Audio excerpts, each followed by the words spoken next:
Good afternoon. The town of Hinton respectfully acknowledges that it is located on the First Peoples traditional lands. We recognize this traditional territory to show respect and understanding to those who walk this land since time immemorial. Today, we uphold our ongoing responsibility to work together in the spirit of the intent of the treaties with all the First Peoples and nations that call this place home. The town expresses gratitude for the opportunity to build a better community on these sacred lands for generations to come. And with that, we'll call today's committee of the whole meeting to order. First order of business is adoption of the agenda. Andy, are there any changes to the agenda? And nothing from committee administration. Are there any changes? No changes. Okay, with that, I'd entertain a motion. Councillor Haas.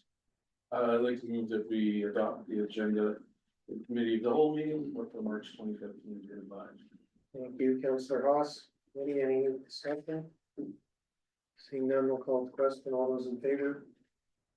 It's carried unanimously. That brings us to citizens benefit council. Are there any citizens who have registered to speak to committee today? There's no one tonight. Okay, thank you. Moving on then to delegations and presentations. Item 4.1, council procedure bylaw review presented by Todd Rand. Todd, administration, not sure who wants to lead. Through the chair, I can. So Todd's here today. He's just going to be presenting his findings and some of his recommendations. And this is your opportunity to ask Todd any questions that you may have in relation to his recommendations or what is ultimately made into the draft procedural bylaw. So take advantage of them today, and I believe this will be. He won't be here for the readings during regular. Thank you, CEO. Mr. Brand. All right, thanks. And yeah, good to be with you guys here today, and look forward to having a little conversation about the report that I provided. It was a while back, as you guys are well aware, so it goes back to late to 2023. And judging by what I saw on the website today, I don't believe that you have made any alterations to the bylaw since the time that I would have reviewed it in September of 23. And I'm going to trust that you all have a copy of the report with you. Would that be fair to say? Okay, good. That's great. So the way that I approached this particular review for you was to take a look at your procedure bylaw from the lens of a parliamentarian, and to look for ways that it could be clarified, corrected. Obviously, looked at it fairly deeply, looking for small errors that may not be all that consequential, but as well looking for areas that could be more of concern, more areas that might present either hindrances or opportunities to make changes potentially for your meetings. And I'll start just with mentioning some of the comments on the last page, which are really kind of where it was kind of summarized on the last page of the report, page 7. As mentioned right at the start, and it's not just to make everyone feel good, but I don't take the time to write down, hey, this was a great thing, this is great. There were many good things when I went through your bylaw, and of course, in preparing for today, I went did another quick review to look through it as well, just to refresh my mind on your bylaw. There's lots of good things, and of course, my focus is on areas of potential change. One of the areas that I had mentioned, and I really encourage this for all municipal councils that I work with, is to consider removing the definitions part of the page, not so much removing it, but taking out any definitions that are already defined somewhere later in the document. And really, it's pretty straightforward. Having two different definitions for the same concept can often lead to confusion. So, for example, nowhere in your bylaw is the word act defined except for in the definitions. So it's a good place for it to be there. Some things like, for example, point of order are defined in two different spots, and it might be better just to leave it in the bylaw. The third thing that I mentioned in the summary was a small one, but can lead to issues. Just common encouragement that we give as parliamentarians to avoid the word of the "you shall." I'm not a lawyer, so going by lawyers' advice to us as parliamentarians, they said that is a word that can often be interpreted in different ways. So using the words "will," "must," or "may" are usually more clear. The fourth summary point that I had made, just mentioning that there are some places, and it is a bylaw, so it's a law, but there were some areas of the procedure bylaw where it read more like formal legal language, which if that's helpful or meaningful, then it's worth doing. But typically speaking, best to keep language as simple as possible, so that anyone reading it would be able to understand it, not just those with legal expertise. And then this is probably the biggest of the suggestions, probably would be the fifth one. There would be some merit, I think, to removing out of the procedure bylaw the listing of all the different rules and how they work, and the consideration of putting those into like an appendix of some kind in the back of the procedure bylaw, so that it can be more flexible, that you can make more changes to those more quickly without having to go through the bylaw procedure, but also because they tend to be to encumber the process. And so, and having it in more of a chart form rather than a written form usually makes it easier for people to understand that. One of the, just as a quick note, if you want to see a municipality that has it that way, you could look at the City of Calgary's procedure bylaw. It is the most complex procedure. I wasn't the one who made the charts for them. It was a different parliamentarian, but they're really well done. There's tons in there that won't apply to anybody other than probably City of Calgary. But bottom line is the idea of the chart at the back with all of the, like, how to do an amendment, postpone, how to table a motion, all of those things more in an appendix, to me is of some value. And you'll see that written out really well in City of Calgary's. So with the detail part, flipping back now to the second page, I'm not planning to go through, unless you want me to, but I wasn't planning to go through all of the different recommendations. There are a couple that by the end of today I'd like to highlight because they would be ones that I would consider to be more important from my perspective. They may not be more important to you, but from my vantage point, there were ones that I'd want to highlight. But with that said, we can go over it in as much detail as you want, or we can open it up just simply for Q&As on the summary that I mentioned already, or Q&A on any of the different aspects in here. Maybe there are some of these that did not make sense to you or that you disagree with. I'm also a school board trustee, so I'm used to debate. So if you disagree with me, it's all right. I'm all right with disagreement. So, and we can wrestle through, and some you might just want further clarification. So, would it work for you guys to go from here on into Q&A on the different points, or do you want more summary, or how would you like to proceed from here? Well, Mr. Brad, I think probably the most efficient way is to allow committee the opportunity to ask some questions, and then they can highlight the parts that they're unsure about rather than having you go through stuff that they maybe already have a good understanding of. Agreed. If that's okay, we will open the floor to questions. Councilor House. Thank you, Mr. Chair. Councilor Reese. Okay, thank you, Mr. Chair. Thank you, Mr. Brand. First off, I want to thank you for all the recommendations. I think it, looking at it makes things a lot clearer and tidies things up. I think the biggest item that we've tackled since having the first conversation, and why a big part we wanted you here today, is 7.3, the minute with council. That would be a change somewhat of business for us. We've had a minute council for quite some time now. But there's been some, from what we gathered, your recommendations to removing potentially that from our procedural bylaw.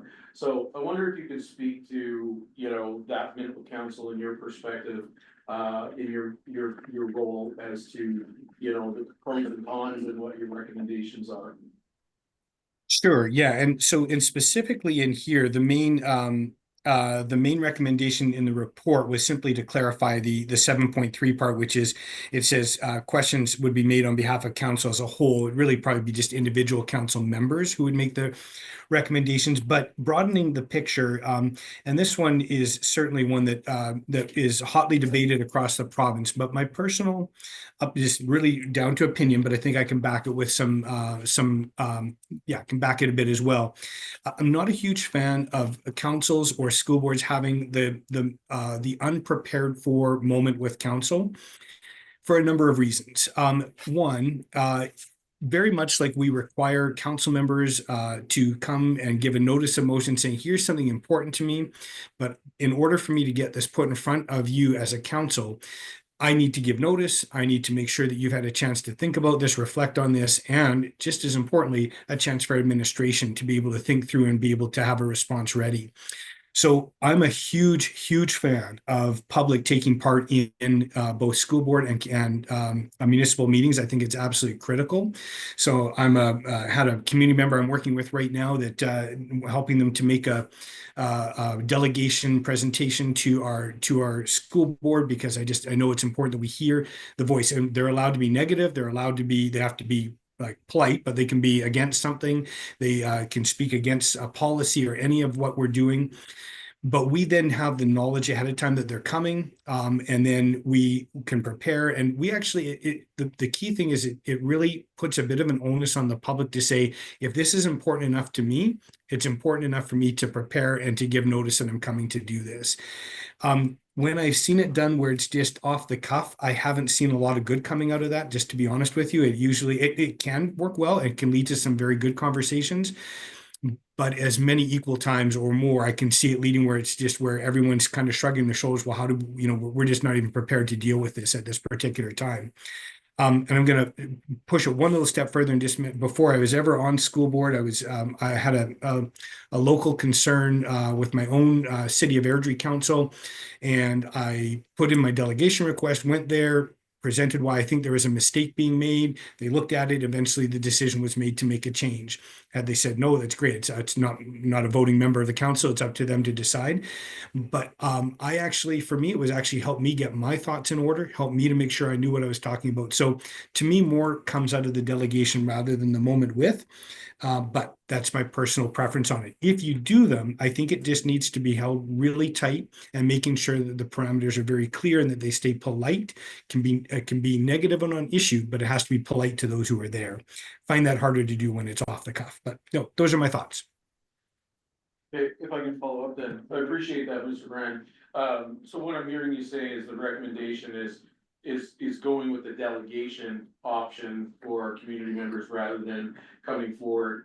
We did as a council and later we're discussing this, but still offering the opportunity for some of those off the cuff, but to promote some of the positive things that are happening in our community, things that are maybe on calendars of people and just promoting those things. But as for issues, concerns, whatever, your recommendation is that delegation. And I would agree, I appreciate that, because we have had, moments of where you wonder if without being able to respond to a member of the council, it can become somewhat weaponized, and difficult. And as you said, to keep it respectful, it's hard to bring that in once it starts. So I appreciate that, those insights. Thank you. You're welcome. Thank you, Council. Thank you, Councillor Haas. Councillor Reese. Thank you, Mr. Chair. Thank you so much for being here today. So in my first term, being a new councillor, I made a negative motion. And point of order was called on me, and it just scared the liver out of me. Can you give me an example of a negative motion? So yeah, no, probably not, because so typically speaking, any motion that's worded in the negative is almost always considered to be out of order. Because it usually implies not to do something or to not take an action, which would be considered inappropriate in parliamentary procedure. You can only make a motion to do something. So can that be twisted and say, well, okay, I make a motion that we do not support something? Well, then that is doing something. You're not supporting something, so it's kind of negative. So typically speaking, though, chairs will require the motion to be put into a positive statement rather than a negative statement. However, if the majority of council, if the chair were to rule that out of order, and an appeal was made, and the majority of council want to make that motion, and even though it's worded in the negative, then council would have the right to do that, but then it would require a majority of council agreeing to go that direction. So, just do a quick follow-up. So if the motion was, I move that we do not attend, blah, blah, blah, and that's seen as a negative motion, how can you turn that into a positive? Yeah, so would it be fair to say then that an amendment was being brought forward to what was being proposed to be amended? It was like a document or a bylaw? No, it wasn't an amendment, it was a motion. Okay, And how I stated it was negative. and sorry, I missed your last sentence. I apologize. So when I made the motion, apparently it was a negative motion. How can you turn a negative into a positive? Councillor Race, would you be able to provide an example? You know, Yes. Mr. Brand considered? right now I'm thinking back to the actual episode and Can you remember the wording, or do you want to look it up and then come back to me with it in a moment? well, I got that 7 years ago. Oh, okay. You know what, we did have somebody coming in to present, and I wanted them to present later in the meeting. And so I think how I said it was seen as negative. So typically, the way that you can simply, it often cannot be, it sometimes can be reworded to make it into a positive statement. And again, we're talking positive, negative here. We're not talking about positive for the town of Hinton. We're just talking about positive in terms of the tense of the sentence, the phrasing of the sentence. But very often the same can be achieved by simply voting against whatever it is that's being proposed, or by having no motion come forward at all, then nothing actually happens, which can achieve the same thing as saying no to something. But, and let me be clear, there are occasions where a negative statement can be in order, and I just can't think of a quick example of one right now, but there are a few times where, as I've thought it through, there could be an opportunity where a negative statement would be allowed. Keep in mind, at the end of the day, the chair makes a ruling, says that's in order, that's not in order. You can always appeal that ruling, and then it goes to vote of the council, and then the council decides whether that is or isn't in order. Thank you very much, thank you, Chair.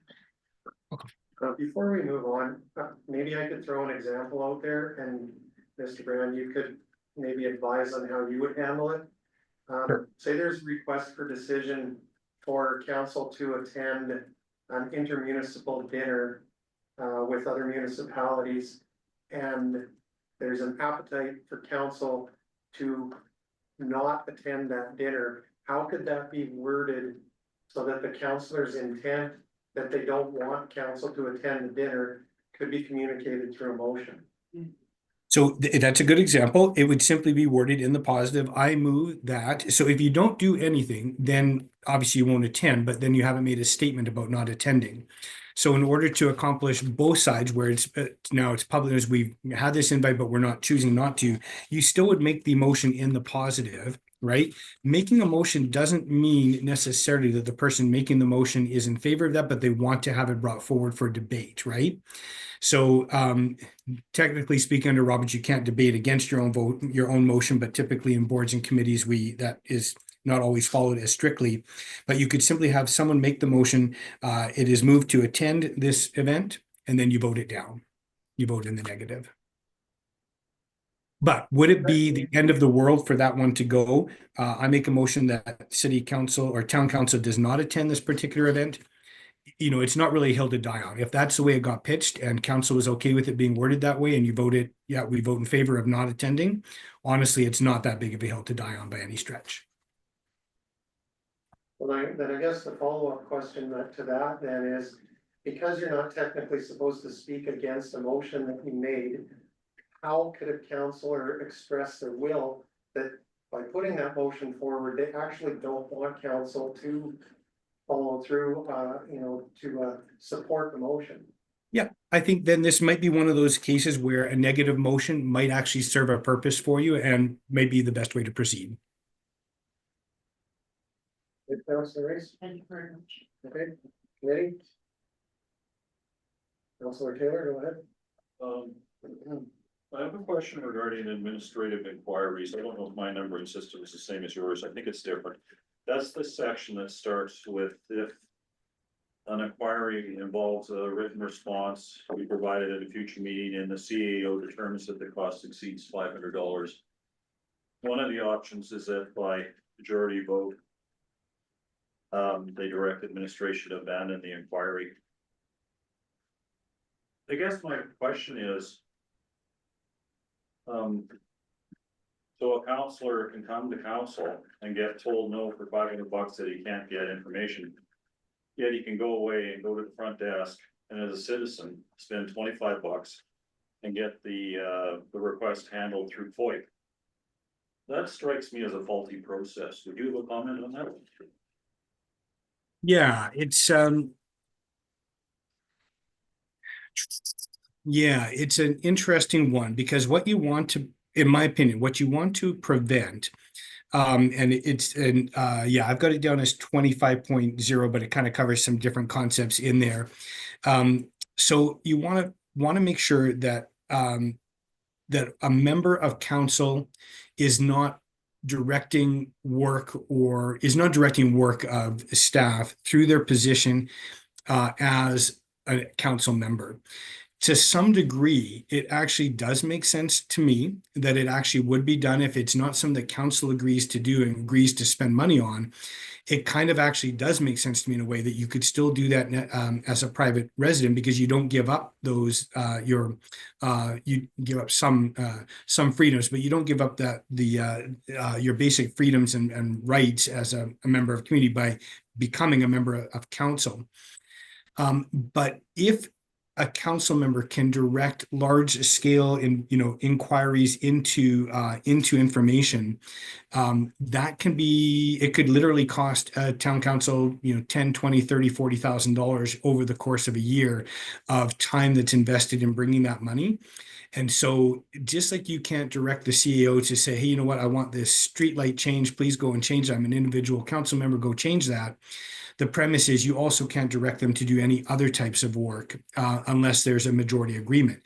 Now, in a healthy council setting, most reasonable requests will automatically be approved because we want to make sure council members have access to good information to make their decision. But the question could be asked is, if the majority of people don't feel the need to have that information presented for that decision, then why should one or two or three or whatever the minority would be, why should they be able to, require that information be spent? It's not a black and white issue. This is not one that's a really super easy one to solve. But you want to get to that balance where counselors have reasonable access to good information, but that they can't compel administration to do things that are going to cost huge amounts of money. I hope I didn't skirt the answer on that. It's a tough one, and I do understand that there's times where I wish as a school board trustee I could get more information, but unless the majority want that, then I don't get access to that, not through my council role anyhow, or through my board role. No, you were clear. You said it's okay for a counselor to be denied information that a private citizen can get later. That's fine. Is this clause common in a lot of procedural bylaws? No, not rare, but I would not say common either. Yeah, I've seen it, but I would not say it's a common.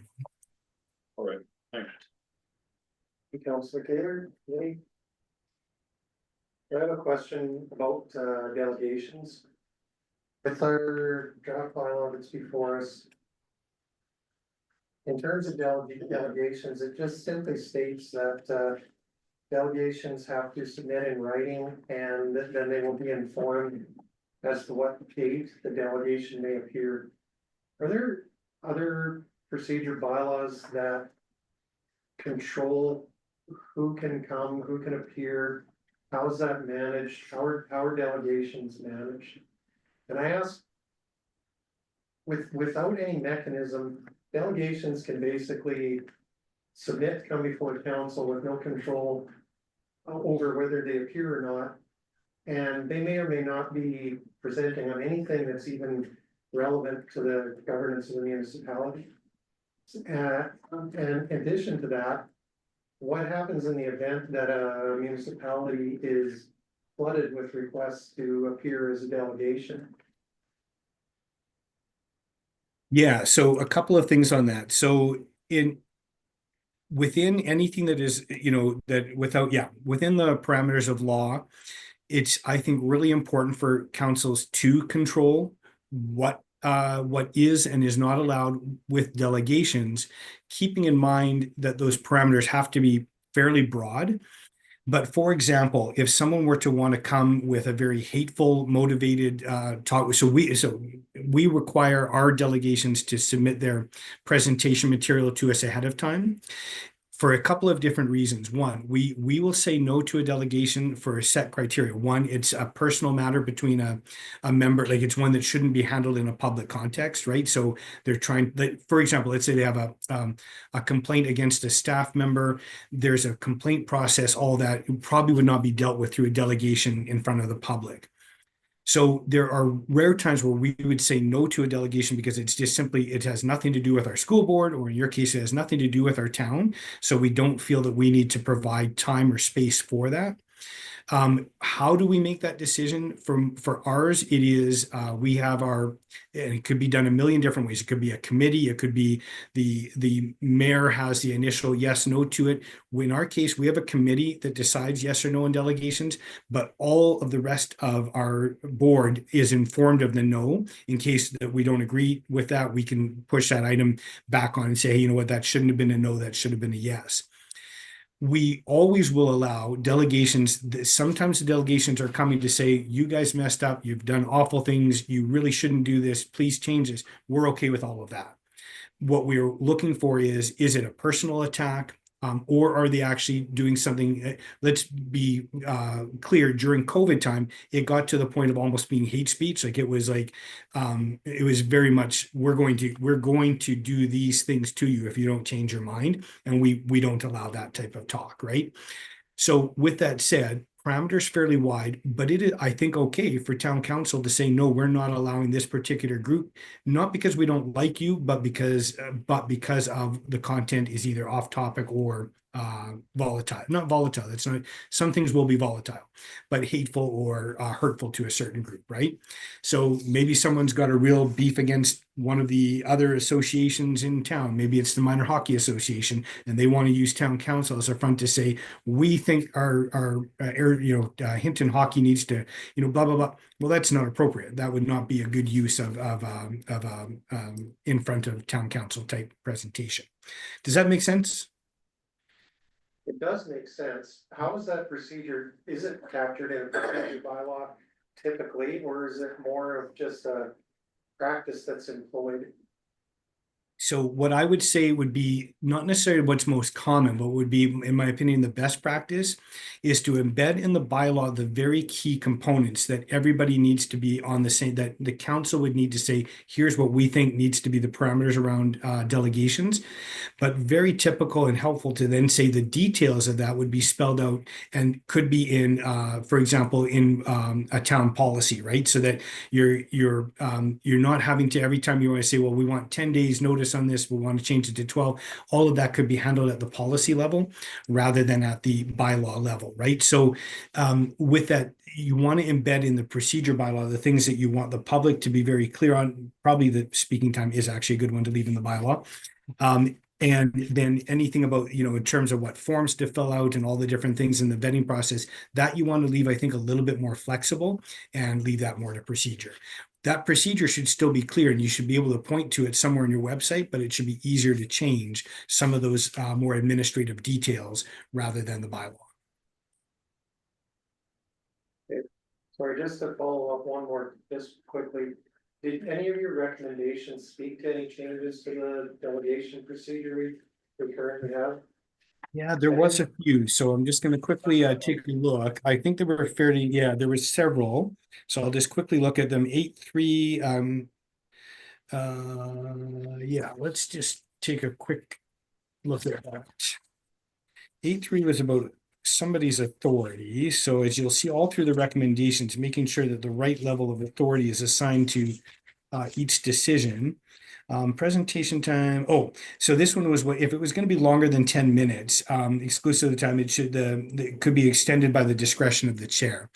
I'm always cautious when we see the chair having discretion on terms of what we would call suspending the rules, that one group gets to go 10 minutes and why to me, that's a council decision. No, if I'm chairing the meeting, I would simply do it by consent. I'd say, folks, you know what, this has been what an interesting presentation. Is there any objection to giving this group 3 more minutes to finish their presentation?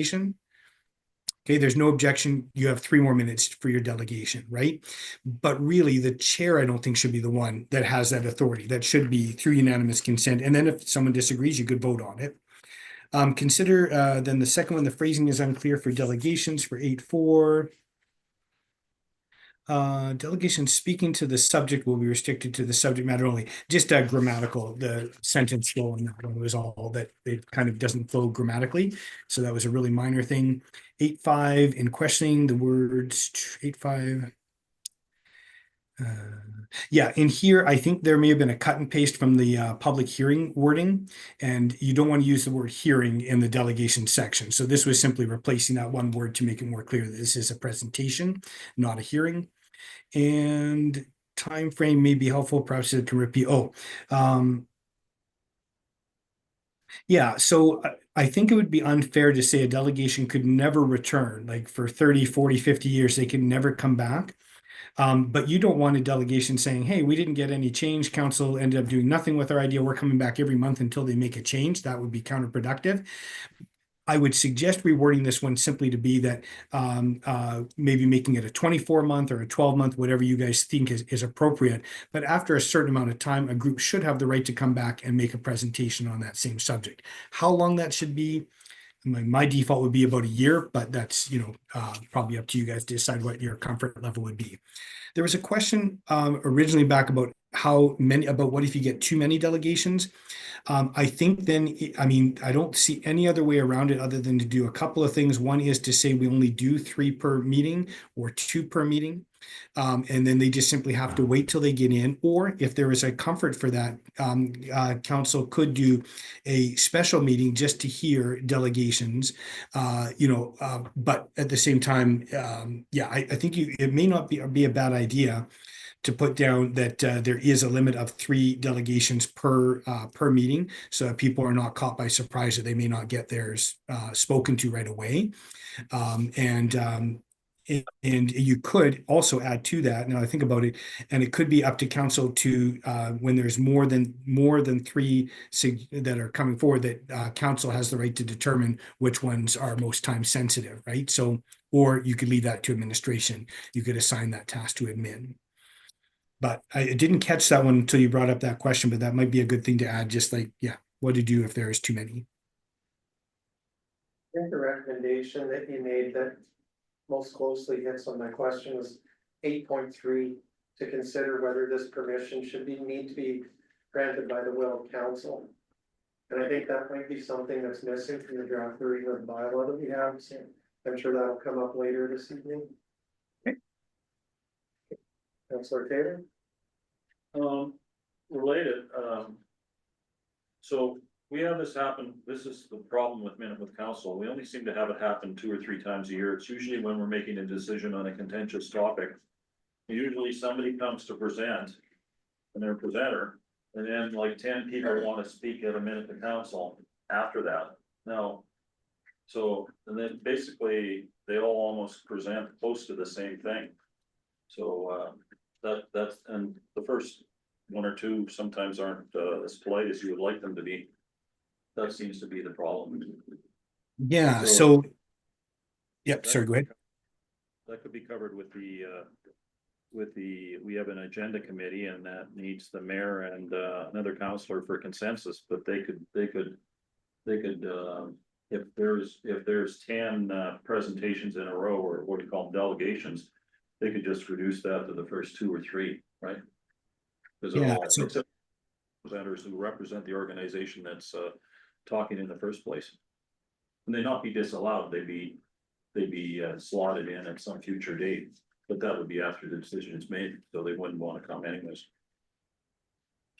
Yeah, you could, because this is not a public hearing, which has its own whole set of laws. Like, this is more you creating your rules around public delegations. It's not heavily legislated. You could also put into here that if there are multiple applications for a delegation on the same topic with the same, obviously on the same side of the issue, that maybe you have the right to only accept one of those, or whatever, or I'm not wording that very well. You have to word it more carefully, but or the agenda planning committee could have the authority to say, we're only gonna take one of those this meeting, and then we'll, take other issues as well. Because sometimes public will try and abuse whatever is out there. We're trying to give them an opportunity. And we know increasingly there are groups out there that are trying to abuse and access municipal councils, a little bit school boards, but much more municipal councils to basically to cause disruptions. And they're really looking at the letter of the law here and saying, well, you can't stop me because your bylaw says this is what we're going to do. So now, I don't know if I answered your question, but I forgot your actual question. Sorry about that. Do you want to just repeat the question? No, I think enough's been said on that topic. You kind of covered it. Okay. Thank you, Councillor Taylor. Councillor Rice? Thank you, Mr. Chair. So could you go over reconsideration and renewal of a motion? I know that reconsideration, general election has to happen, 6 months has to have passed, new information has come forward. But I just want to know the difference here. Yeah. So, and I'm just going to quickly check something on yours because I'm going to tell you the way it's supposed to work, but I just want to quickly remember how you guys have it worded.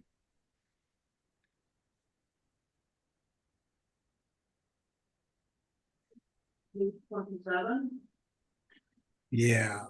Yeah. So basically, if I understood your question correctly, you're asking difference between reconsidering and renewal of a motion. Is that in essence your question? That's correct. Okay.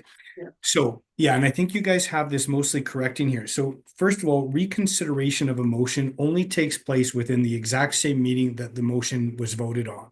Okay. And that's one that gets really mixed up and muffled by a lot of procedure bylaws where it ends up being trying to be used like a month later or 2 months later. And I believe that you guys have it all correct in your bylaw in terms of how it should be done. With the reconsideration of a motion, it has to be moved by someone who was on the prevailing side of the motion. So whether it was lost or whether it was adopted, it's whoever was on that side. So there's really 2 votes then. First, you're going to vote, do we want to reconsider this motion? That's a yes, no vote. And if the majority want to reconsider it, then it comes back exactly like it had started, as if there was no work ever done on that motion, and you just simply go. And the reason, why would we ever allow ourselves to do that? Typically, the only reason that reconsideration is ever done is because somewhere during the meeting, we got new information that, or whatever, new understanding. How do we know that? At this last, we would have maybe voted differently. Okay. That's why it can't be a sour grapes motion, but that's why it comes from a person who was on the prevailing side. That's reconsideration. Rescinding a motion, which I know you didn't mention, but just very quickly on that, that's any time in the future by any member, whether they were even alive at the time that the decision was made, anyone can bring forward a policy or a bylaw, or whatever it might be. Bylaw has more legal around it, but a motion that was adopted and say, I want this motion rescinded, and you debate it, and you either rescind it or you don't rescind it. Simple as that. The renewal, I believe, comes up. Where do you guys cover renewal in your bylaw? Because I'm not seeing it with a heading. It's 14.25 in the draft bylaw.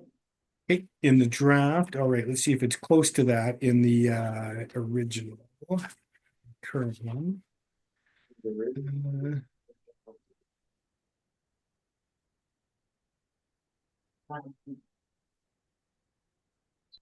So- Sorry, what is it in the original? 11.26. 11.26. Great. Okay, I'm just about there. I don't have an 11.26 on my copy for some reason. Through the chair, I believe it's 14.25.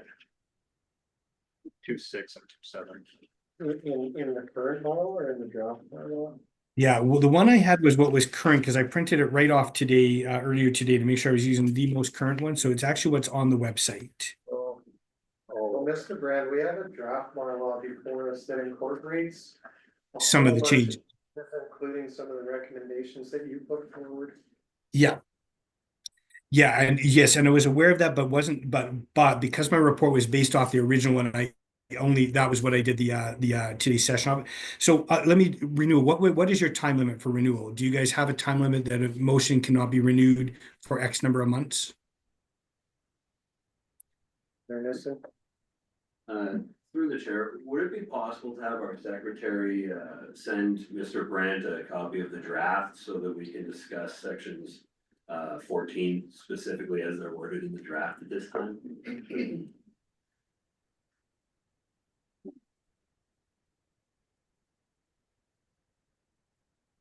None of us councilors have the old wording in front of us, and we're going to be deciding on the new word. Through the chair, there is one, I would say material clause under the rules that I could just relate to Mr. Brandt right now. If that works. Yep, go ahead, Sue. So Todd, the wording is there's three sections, but the main one is there is no timeline associated with hours, but it is a motion to renew that has to be voted on by council. But if the motion was defeated, you cannot make the same motion again at the same meeting, but after that meeting is over, if you feel the wrong decision was made and it should have been adopted, then you can make the same motion at the next meeting. You can do this regardless of how you voted on the original motion. Okay, that is, yeah, that's sounds like it makes sense to me overall. But it's a little more complex than most groups have, and so I will have to see the wording on that one to be able to speak to it. So that sounds to me like that is new, that was not in your original bylaws, is that correct? That's correct. Okay, yeah, so I would have to take a look. So usually the principle for renewal is fairly straightforward.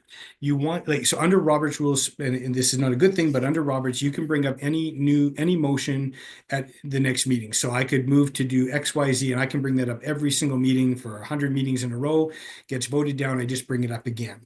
Most groups don't want to have that happen. That's why you build in renewal. What is unusual in yours is typically there's not a motion for renewal. That's probably the first time I've heard of actually having a motion to renew something. Typically the process is that you can't bring forward a defeated motion for X number of months without 2/3 of the, so I guess there is, in essence, there's a vote on renewal. The only way to break that rule, so let's say I move that we end masking for all facilities in the town of Hinton. Okay, gets voted down, masking stays in place. Well, in your bylaw, it might say it's 6 months before that can come back up, and that's fair, right? 6 months later, you can bring that motion back. I move that we remove masking in all buildings in Hinton. But the premise would be is if 2/3 or more of council agree that a month later we need to revisit this, then it could come forward again. And I guess that's a bit like your motion for renewal. If the majority want to renew it and have it dealt with again earlier, then that can go forward. So I could take a little closer look at that after we're done today, but I think what you have makes sense and is workable.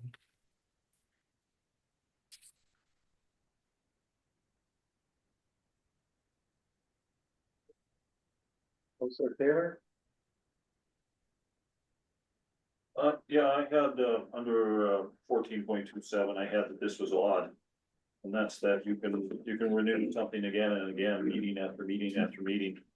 With no vote of council to say that that's okay. It just didn't strike me as something that would be desirable for a council.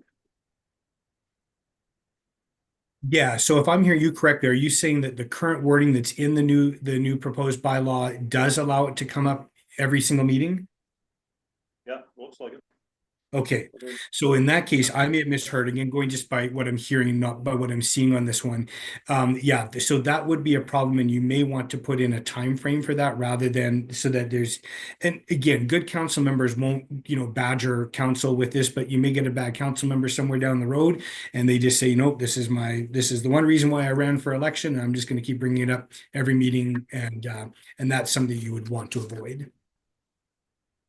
Mr. Brand, do you have the capability to look at electronic document and still be able to work with us? Yeah, like if you send me the copy of that, I can open that file and look at that right now. Yep. If you send it to my email. Okay, yeah, we're sending it right now. Administration's forwarding it right now to you. Perfect. Yep. That would be helpful because then we're all looking at the same document. Yep. Ernest? Thank you, and through the chair to Mr. Brandt, I have some concerns on our reconsideration and renewal of motion section in the document you're about, the draft document you're about to get. That starts at section 14.23 and ends at 14.27. And after hearing what you've said about reconsideration and renewal of motion, I feel that it's likely we've mixed up our wording here in this draft and we're not getting this correctly. So I would very much like to hear your thoughts after you've read those two sections. Okay, good. I'll look forward to seeing those here in a minute, and yeah, and I'll take a look at those. Let's hold those two then for a moment. Is there some other ones while we're waiting for that to come to my screen? Any others that aren't related to that? I'm just considering maybe calling a short recess to allow you to get that document and have a quick look at it, because I have a feeling a lot of the questions that committee's gonna have today are gonna refer to the draft bylaw that we have here. Okay, and just make sure that give me the two numbers again that I need to look through, just so I make sure I get the right section. So reconsideration starts at 14.23. And then renewal of a motion starts at 14.25. So it's basically everything from 14.23 through 14.27. Perfect, good. Yeah, I just got it here now. So yeah, if you guys want to take a recess, and I will look through this and give you some comments in a few minutes. Through the chair, if I can, on those sections, there is, I believe that's an administrative error on the reconsideration. Some of the protections that are included under reconsideration should be removed. So that is an error, Todd. So I don't know if you have to look too closely in it, but it is, I believe, incorporated into the wrong section. So that will be corrected for when it comes forward for first reading. Okay. Okay. So with that, if there's nothing else, we will call a short recess. 5 minutes, and we'll reconvene at 4:52. Thank you.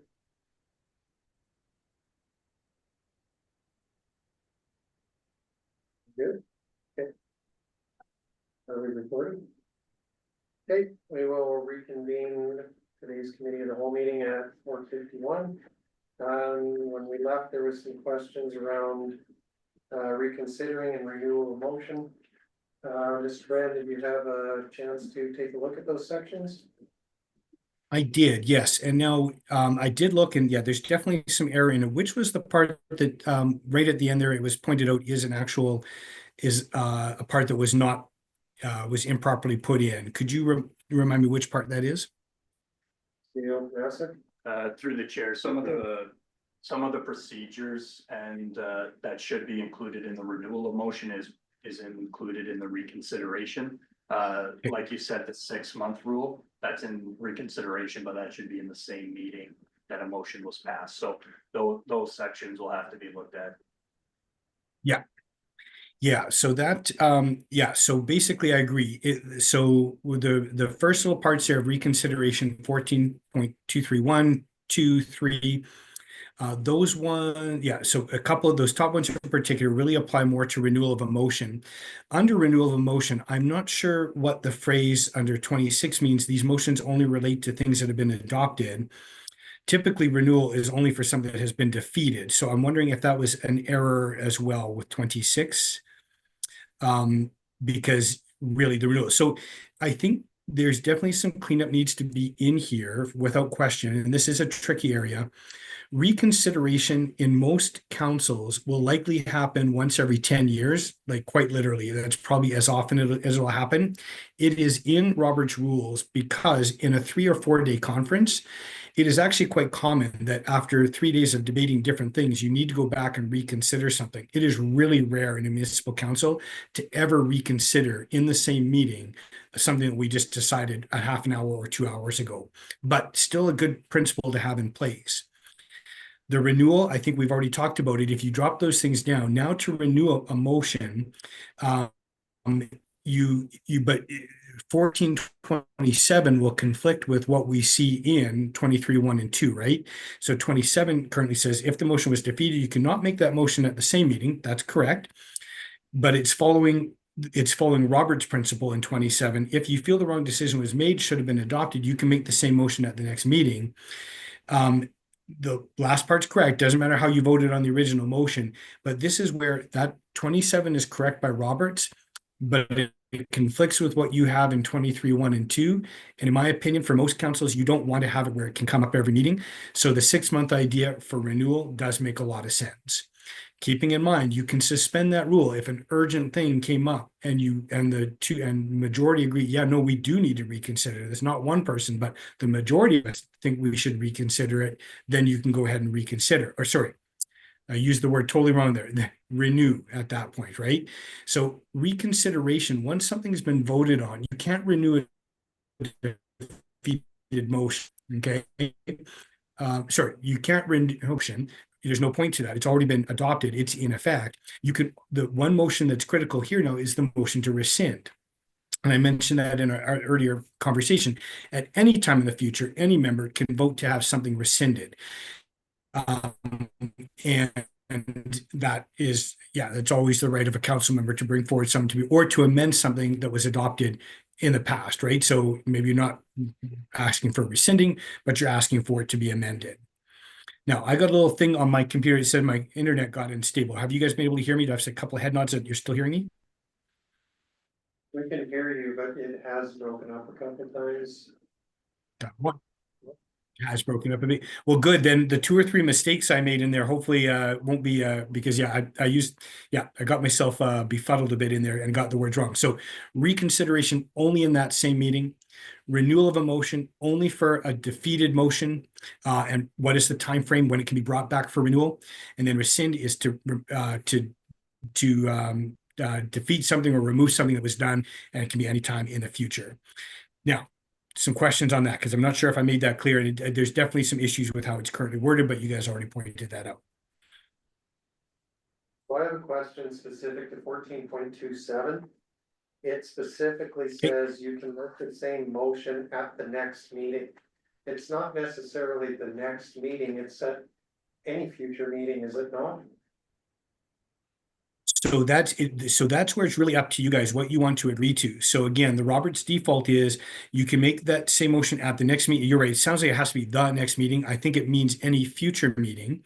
Yeah. So the next meeting, or should be worded probably, if you want to keep that premise in there, then it's any future meeting. But again, now, and there's nothing that obviously that parliamentary procedure wise, that's totally fine. But many councils do want to, they wouldn't want 27 in there at all. They would want 14.23.2 to apply to renewal, that there has to be a time limit before when it can come back. So it doesn't come back 3 or 4 or 5 times every few months. But nothing wrong with keeping 27. This is one where if it's working for you and it's not being abused by people and you want to have the right to do it, then that's fine too. Okay, thank you. Any? So Taylor? Well, what are we gonna vote on at the end of the day with these things if they're not fixed? They're gonna just bring it forward with changes to these 2 sections? So this draft bylaw is coming to us as an action item later this meeting. So we'll have an opportunity to direct administration to make changes at that point. Right now, it's just a delegation presentation. I understand that. That's sort of my question. Is it coming as a first? It's bylaw, so it'll be a first, second, and third reading, okay. After we give direction to bring it to regular is my understanding of the process. Yeah. Okay, committee, any other questions for Mr. Dan?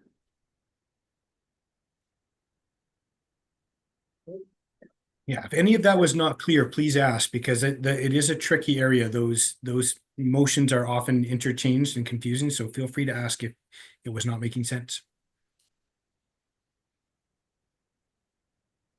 Listen, Thank you, and through the chair to Mr. Brand. We have, in this draft bylaw, we no longer have a motion to rescind, or not rescind, yeah, motion to rescind section. But would that be handled by Robert's Rules of Order in our case? Correct, yeah. So anything that you don't include specifically in your procedure bylaw, because you authorize Robert's rules, all of the other Robert's rules apply.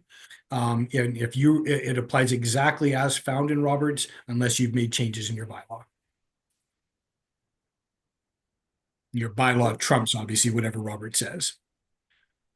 Sorry, I used a bad word. I said Trump. Sorry about that.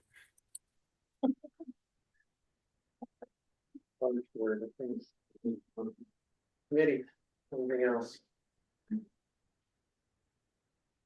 Okay, if there's nothing, no other question, oh, sorry, Ernest. Thank you, through the chair to Mr. Brand, since you've got the new draft in front of you. We've talked about our former minute with the mayor segment. In the new draft, we've got a new section that replaces that minute with the mayor segment.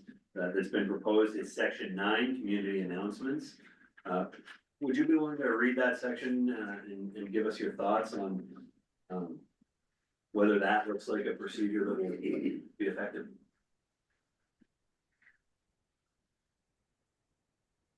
Yeah, so I've never seen this, but quite frankly, I kind of like this. This to me is a different, like, this is a way for, yeah, actually really like this. I'm just seeing if there's any issues that I can see in terms of how it would be handled. Yeah, I mean, obviously someone could try and abuse this and, use it as instead they don't really have an announcement. They're coming with some other item or issue, but they're calling it an announcement. But when used properly, to me, this is a great way so you've got now your delegations just below that. This is where people can come and be harsh on an issue, all that type of stuff. But now when people just, hey, I just want a few minutes, I just got to tell you about a great event happening in our community. I just would love to be able to tell council about it. I think that's a really good idea. I really like that. Thank you, Mr. Brandon. Then you mentioned the delegation section just in behind it, and earlier in our discussion, item 10.1 came up on how delegations can be brought forward. And you spoke a little bit about how we have a need for a procedure of approving the delegations that do come forward. And I'm curious, in your opinion, would that be covered off by our agenda item? So section 8 just before that effectively states that the agendas are set by or developed by the CAO and are reviewed by the CAO, mayor and deputy mayor and authorized by consensus. Would that be sufficient to govern the process of bringing forward delegations, or should we add something directly into the delegation section 10? So I think you probably can cover it in the approval, like in the agenda, because now you're a committee the committee that puts forward the agenda, they're the ones who can now decide whether a delegation is even going to be placed on the agenda, and may not be because of those reasons we talked about. So there is that little bit of a vetting process. But with that said, it may not hurt to have something in this section under 10, because to the community member looking at this, it looks like this is automatic. There's nothing in here saying, well, actually, I take that back. Delegation to should be limited, pertinent to the specific topic. No, so it doesn't say, like, it makes it almost sound like you can't deny me. No matter what I'm planning to say, you have to let me say it. Show me where it says that, that you can deny it. So it may not hurt, even though you could, in a sense, cover it off with the agenda. It may not hurt to have a pointing here that, I'm not sure how to word it properly, but something along the lines of delegations must, approved delegations must be relevant to approved delegations must be relevant to the work of the town of Hinton, and must be respectful in tone or something along that line. It's not well written, but it's not well worded, but just something along that lines. Ernest? Green, Councilor Garrett? I'm just thinking that, there's been a couple of sections we're having Todd look at them already, have made some relevant changes. I just automatically assumed that when I got this, that the process was Todd give us info, we make changes, Todd looks at it again. Sounds like that third part was missed. Is it of advantage, since we've already found 2 sections where Todd looking at it again would have corrected something? to have Todd do a read through. Just for any sort of other mistakes. Because we only looked at 3 or 4 sections in detail, and he's already corrected significant mistakes in 2 of them, or significant things in 2 of them. I just throwing that out there. To administration, I guess, is, Mr. Brand's contract with us complete, and if we did want him to take another look at the draft bylaw, what would that mean? Through the chair, we would have to have another conversation with Mr. Brandt, but a review of the drafts is out of scope of his contract. So the scope of his contract was to look at our existing one and make recommendations for a new draft. So that has been complete. Reviewing of our draft bylaws is out of scope. We probably need to take this back with Mr. Brandt. Okay, and that would be a direction of committee or council? Yeah. Okay. Councilor Taylor? Well, I think it would be that if it wasn't gonna cost that much, I thought, a few thousand. That would be money well spent, because we're gonna use this for the next 2 or 3 years. And again, that's something that we can discuss when this comes before us as an agenda item later this meeting, if that's something the committee wants to do. Okay, any other questions for Mr. Brand? All right, Councilor Taylor? Would you be amenable to reviewing this just one final time for us? Yeah, depending on your time frame, if you guys, as you guys work that out, I do, I'm heading into a month where I would have some time to do that. So, yes, I'm open to doing that. You guys can work out, if that's something you guys want to proceed with. Thank you. Thank you, Councilor Taylor. Mayor Nissen? Thank you, through the chair to Mr. Brandt. I'd like to get your opinion on section 6.6 in our draft, a meeting for electronic communications, and specifically item 6.6.1.3. It states that the facilities enable all meeting participants to watch and hear each other. Doing some of the reading, I know virtual meetings have come online really quick, and it's changed over the last number of years as we've gotten more and more used to it. Is it the norm for bodies like ourselves to require that digital participants both be on video, so to be seen as well as being heard? So, great question. So the key fundamental principle is the ability to be able to watch and hear each other. And in particular, really, the only thing that's really the biggest requirement is to hear each other, right? So it's actually usually considered legal to have the meeting function as long as everyone can hear each other. Watching is optional. To answer your question, it's mixed. I do have some councils require everyone to be visible, others don't. There's pros and cons, and some do it for like maybe council meetings, you must be visible, committee meetings, nobody's as concerned. As far as I know, there's nothing in legislation, and I'm not a lawyer, but nothing in legislation that compels it. It's really up to the preference of an individual council. And I've got some councils who absolutely everybody must be visible, and others it's not a concern. It really comes down to more your preference as a council, but both options are out there. Mayor Nissen? Ready? Okay, if there are no further comments or questions for Mr. Brand, just like to thank you for coming today, making time to be able to present and to be able to answer these questions before we start deliberating on the draft bylaw. Excellent. And if other questions come up, let me know. And if there's any further work, we can chat about that. But I wish you guys well on it, and applaud you guys for taking the time to really work through. It's an important document. You guys are well aware of that. And I think it's great that you're putting the time and energy into trying to get things running the best they can. So good on you for that. Appreciate that, and thanks again. All right. Take care. You guys have a good rest of your meeting. Thank you. All right, that brings us on to section 5, item 5.1, council procedure bylaw number 2003. The administration. Thank you, Chair. So we have this in front of you today in draft form. We've talked a lot about the changes, but we have included a red line and a cleaned up version.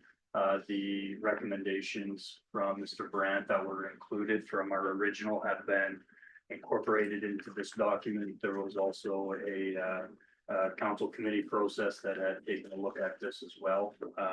So it has gone through many hands. As we mentioned, the renewal and the reconsideration, we will have to tidy that up. So I don't think council needs to make a specific motion on that item. We just need to take one section and include it into the renewal. But other than that, this is here for your debate and your opportunity to help shape the document prior to coming forward to first reading. Thank you, CEO. Thanks, else. Yeah, I guess I don't have the answer, but what I'd like, upon, looking at sections, 9, or sort of 8, under agenda, and then delegations, the recommendation of moving something into the delegations to, how the procedure is going to be. Mr. Brand was saying that it could be followed under the agenda, where it's, vetted through the CEO, mayor, and deputy mayor, but it sounded like it would be a good idea to make some sort of statement under section 10, to reiterate that, it's not just a given that they're going to be doing a delegation. So I'm not sure the wording of that, but I'd like to see, in addition, see administration kind of look at that and add that, if that makes sense. So Councillor House, is that a directional request? Well, I think I'll hear CEO first and then I'll follow up with it. Thank you. CEO, Nassar? Thanks. Just a suggestion on that one, under delegations, we could include a clause that says, subject to the procedures and approvals that are located in section 8. So referring to the procedures in section 8 and making it clear that there is an approval process and referring. To me, that would be clearer than it's the same for all of them. If that works for. That's, if I may, Mr. Chair, that's my intent, yeah, as long as there's some, that the community members are aware that there is a procedure that will be followed and vetted through, and I think referring it to the agenda, to the appropriate section, I think that's reasonable, so, I'd like to see consensus that, administration, make those changes to the delegation, referring to section 8 of the agenda, of 8.1. We'll just wait till the direction request is captured and Councillor Haas can let us know if that's matches his intention, and then we'll go to committee.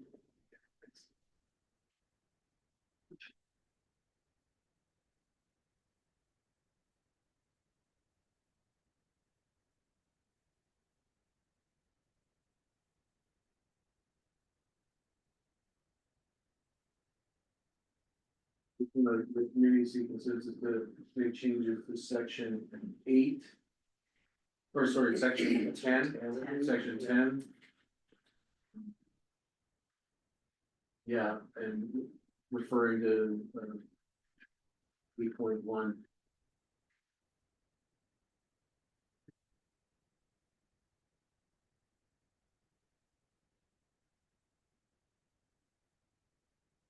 I think that's what that was kind of, that's clear. Okay, yeah. And I'll leave it up to administration on the wording and everything, but I think that captures then tightens up the control of the delegations. Where there is an awareness, if you apply to attend the delegation, it will be considered in agenda prep, so. Thank you. Thank you, Councillor Haas. Okay, committee, we have a direction request before us. Councillor Taylor? Did you want that also to apply to community announcements? We specifically discussed that item for community announcements here. So if I can respond to that, I think I'll make that separate, because I'm not sure. I wanted to ask actually a specific question on that.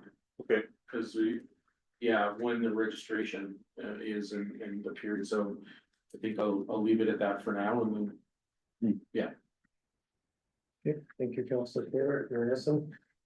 Thank you. Through the chair to respond to Councillor Taylor's question. With community announcements, the way it's written, the deadline is 4 p.m. on the Monday before, so it would have to be a different procedure if we're going to be approving community announcements in that regard. Mayor Nisson, any other comments or questions about the direction request? Okay, so none, we will call the question. The committee seek consensus to make changes to the section 10 delegation referring to section 8.1. All those in favor? That's carried unanimously. Okay. Committee. Sorry, myself and then Mayor Nisson, while we're on delegations, there was some, because delegations is being utilized moving forward if this passes in a slightly different way than it has in the past. We had, minute with council had some guidelines that were read out regarding proper conduct, and now that people who previously may have presented to council through rank of council, maybe choosing to do it through delegations, and Mr. Brand made a recommendation to have something in there about proper conduct. I would like to seek consensus of the committee to direct administration to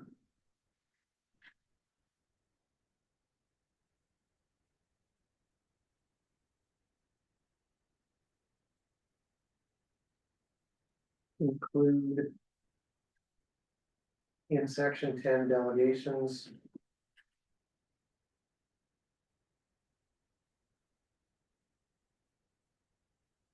clause regarding appropriate delegate conduct. I don't think any really that's do it already. The only thing I will speak to, I left it that broad on purpose so that administration can use their best judgment to bring something back that fits the intent. So committee, there is a direction request. Are there any comments or questions regarding it? Councillor Taylor? What are you thinking of that would be in there? Basically appropriate conduct, that the presentation is to be respectful, polite, can be critical of the issue, but not personalities. Some of the stuff similar to what was in the expected conduct for minute with council.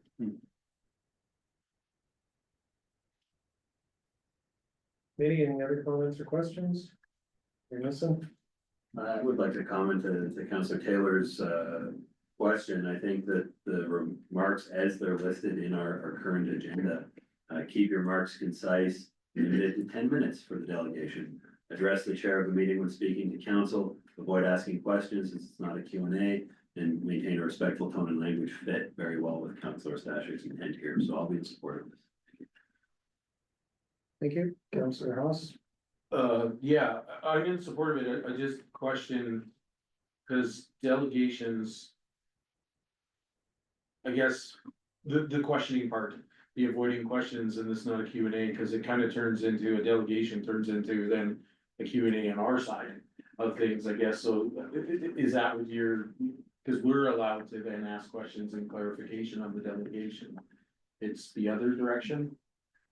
Madison? Yeah. Yeah, just like our minute with the mayor now, it's not a Q&A for council to answer questions of the presenter, Right. but council always has the opportunity to ask questions in a council meeting, given the authority from the chair. Okay. So I don't see that as really a change, but the specific wording, I think, in this case is up to administration. We're gonna see it come back to concerns. Yeah, no, if I may, I feel the same way. I mean, some full support of this, and we'll look forward to seeing it come back to with the wording. So excellent. Thank you. Thank you, Councillor Haas. Meeting? Councillor Taylor? I might be the only one that thinks this way. But I would like to see, sorry, we're talking about this. Yes, Make a vote. yeah. Never mind. Okay, got confused. no problem. Maybe anything further on the consensus request? Okay, seeing nothing, we'll call the question then. If you could make it a little bit bigger, please, yeah, that's okay. As young as it used to be. I know. The committee seek consensus to direct administration to include in section 10 delegations a clause regarding appropriate delegate conduct. Committee, all those in favor? And that is carried unanimously. Okay. Councilor Taylor, did you want to take the floor? Work. I might be the only one that thinks this way, which is fine. But I would like to see consensus to remove section 16.4 and 16.5 from the bylaw 2003. That's the section that talks about the $500 and voting for whether a councillor gets information. My feeling on that is that contravenes principles of existing provincial legislation and the spirit, including the spirit of the existing FOIP legislation. I feel I was trusted by the public to act as their representative and go between them and the administration, and they trust me to ask reasonable questions of administration. So I think you should trust me. And the few times that such a clause would be used, either because somebody asks too much, or maybe it gets applied too stringently, could be dealt with as a one-off without having to go to wording in a clause like this, which is very in my opinion, aggressive. I kind of think that how would the Minister of Finance or his associate minister in the provincial government think if they asked the finance department for information and the finance department told them that they were too busy? So I believe in open and transparent government. Therefore, I'm against rules like this that seem to restrict the flow of information. Again, I might be the only one that thinks this way. That's fine. Thank you. Thank you, Councilor Taylor. Councilor Race and then myself. Thank you, sir. To the CEO, how many times in your memory has a request exceeded over $500 or that you've had to actually do something? Through the chair and members of council, we do not use this procedure very often. Typically, if council wants to know something, it's done through a motion. If it's going to be over and above what is reasonable, and reasonable typically is, is this something that we have readily available that we could just pull? But staff members allocating hours of time towards anything, council doesn't have unique, council acts as a body, so any individual councillor who's going to be requesting something that's going to take hours of work, I, as the CAO, would request that be done through motion or similar processes. The administrative inquiry process is one that I don't know if we've actually used. I believe we've used a couple times since I've been here, but typically that's just done by motion. So if we did go through the administrative inquiry process, that was submitted in writing, that was put on the council meeting. If it was determined to be $500, my obligation is to bring it back to council and inform council of that fact. So in thinking back, I can remember a request of administration, and after they looked at it, they did come back to us and say, this is going to take a considerable amount of time, and this is what's going to happen. So you would take a look at the request and then take a look at how much time and then bring it back to council saying, this is going to take us at least 50 hours. So the next move is on you, council. That is the administrative inquiry process. That's correct. All right, thank you. Thank you, Councilor Race. And myself and Councilor Chambers, I don't necessarily have concern with removing that. Other than I would want something in place of it to make sure that an individual counselor at some point in the future doesn't decide to take some kind of vindictive action and just flood administration with requests that would chew up all of their time. I think there needs to be some kind of mechanism that makes sure that administration is able to work on the directions of council and not collecting information for individual counselors without a direction from council. So, like I said, I'm not fully opposed to taking out 16.4 and 16.5, but I would want to make sure that there is something, some mechanism to make sure that request for information couldn't be abused. Thank you, Councillor Chambers, and then Mayor Niston, and then Councillor House. Thank you through the chair. I think the thing in these two sections that I sort of got hung up with was the $500. I think that's the part that I struggle with, because that is depending which employee is pulling what, that doesn't take very long to add up. And I think that is probably potentially unreasonable, depending, I don't know, how do you quantify $500, and how do you then quantify to us as council saying, well, here's the hours that we anticipate, I guess, that it's going to spend, the dollar value, the principle of it, that, okay, this is a astronomical amount of work for these reasons, we're fine to put the work in, but we need council to give us the approval to go ahead. I like that in principle. The $500 part just completely throws me off. I just think that part of it doesn't jive well with me. I don't know that it needs to be a different dollar value, or is that really relevant, or should that be at the kind of discretion of administration at that time frame? Because, like I said, depending on which group or crew is working on that, you could exceed that in a reasonable amount of time. That, I don't know, that's kind of where I get hung up, is on that piece. Thank you. Mayor Niston? Thank you through the chair to administration. This has been compared to the FOIP process and being able to walk up to the gate and ask for FOIP. So what currently is our procedure for FOIP requests that are large requests that have a large dollar cost value to fulfill? Through the chair to members of council, there are protections in place for those types of things as well. Like if they're a great deal of work, there's provisions in the FOIP Act that essentially requires, I believe it's that the applicant pays for the time to actually go in and get it, but there are protections. So there is no obligation for any public body to fulfill any requests that you get from FOIP. It's only within a reasonable limit on documents that are reasonably available. Sometimes you'll get, for example, FOIP requests that are asking for staff to pull together and create a new document that doesn't currently exist, as an example. That is all prohibited through FOIP, right? It's documents that we have available that we could simply pull and provide. But that's only if we have those documents, correct? So just to clarify, an administrative inquiry from a counselor that requires effort is ultimately not something that would be available through the FOIP process in every case. Is that correct?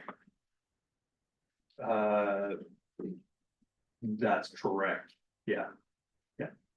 Thank you. And should a anticipated cost exceeding $500 to fulfill a FOIP request come forward, would that reach the threshold of the protections that you're talking about, or not necessarily? I would have to go back and actually take a look at the FOIP provisions, but I don't believe they quantify it in terms of dollars. But I would have to go back and double check. Thank you. Thank you. Councillor House, myself, and Councillor Taylor. Yeah, I guess in reading this, I'm not against removing it either, but I also wouldn't, or I wouldn't be in favor of not having anything. Cause the other thing that concerns me is, and this has happened, where a community member goes to a counselor and asks for information and the counselor then goes off and asks the administration to get that information that is somewhat, because the community member is interested in information, but it doesn't really, fit the bill for our business and what's going on here. So I still think that we need to have it vetted through council. That if there's an administrative inquiry, being able to have that conversation as to understand what's the purpose of it, what's the intent of it, and things like that. So I mean, again, I'm okay with removing this, but it needs to be replaced with something else. So I'm more in favor of, administration now hearing the conversation and taking this with them to restructure 16.4 and 16.5 to fit what council is driving. Thank you, Councillor Ross. The CEO has been. CEO Vanessa. Thank you, Madam Chair. So, I've had it both ways in municipalities I've worked for, and really in absence of formalized procedures, it is the judgment of the CAO to say, look, this is cresting what we believe is direction and something that we don't believe is reasonable as a request.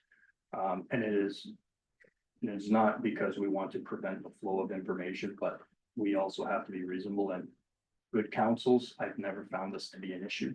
But councils who may have used that process, even if it's one request a month, right, you times that by 7, and that can be a massive administrative burden. Again, good councils typically don't do that, respect the process, but in absence of this, it's the judgment of the CAO who makes that determination. And if the work is more than something simple and it's starting to take staff time to complete, that would go forward to council or committee to direct or to provide a motion. Thank you. So myself, Councillor Taylor, Councillor Grace, to CEO Vanessa directly, if the stipulation of the $500 was removed and was replaced with some kind of phrasing referring to CAO's discretion, is that something that would be workable for yourself or other CAOs? Through the chair, members of council, yep, that would be perfectly fine. Even in absence of this clause at all, it automatically reverts back to, the CAO's judgment of what is being requested. So if it's not captured in a procedure bylaw though, and it does revert to the CAO's discretion, if it's not in the bylaw, is there an obligation to bring that request forward to council?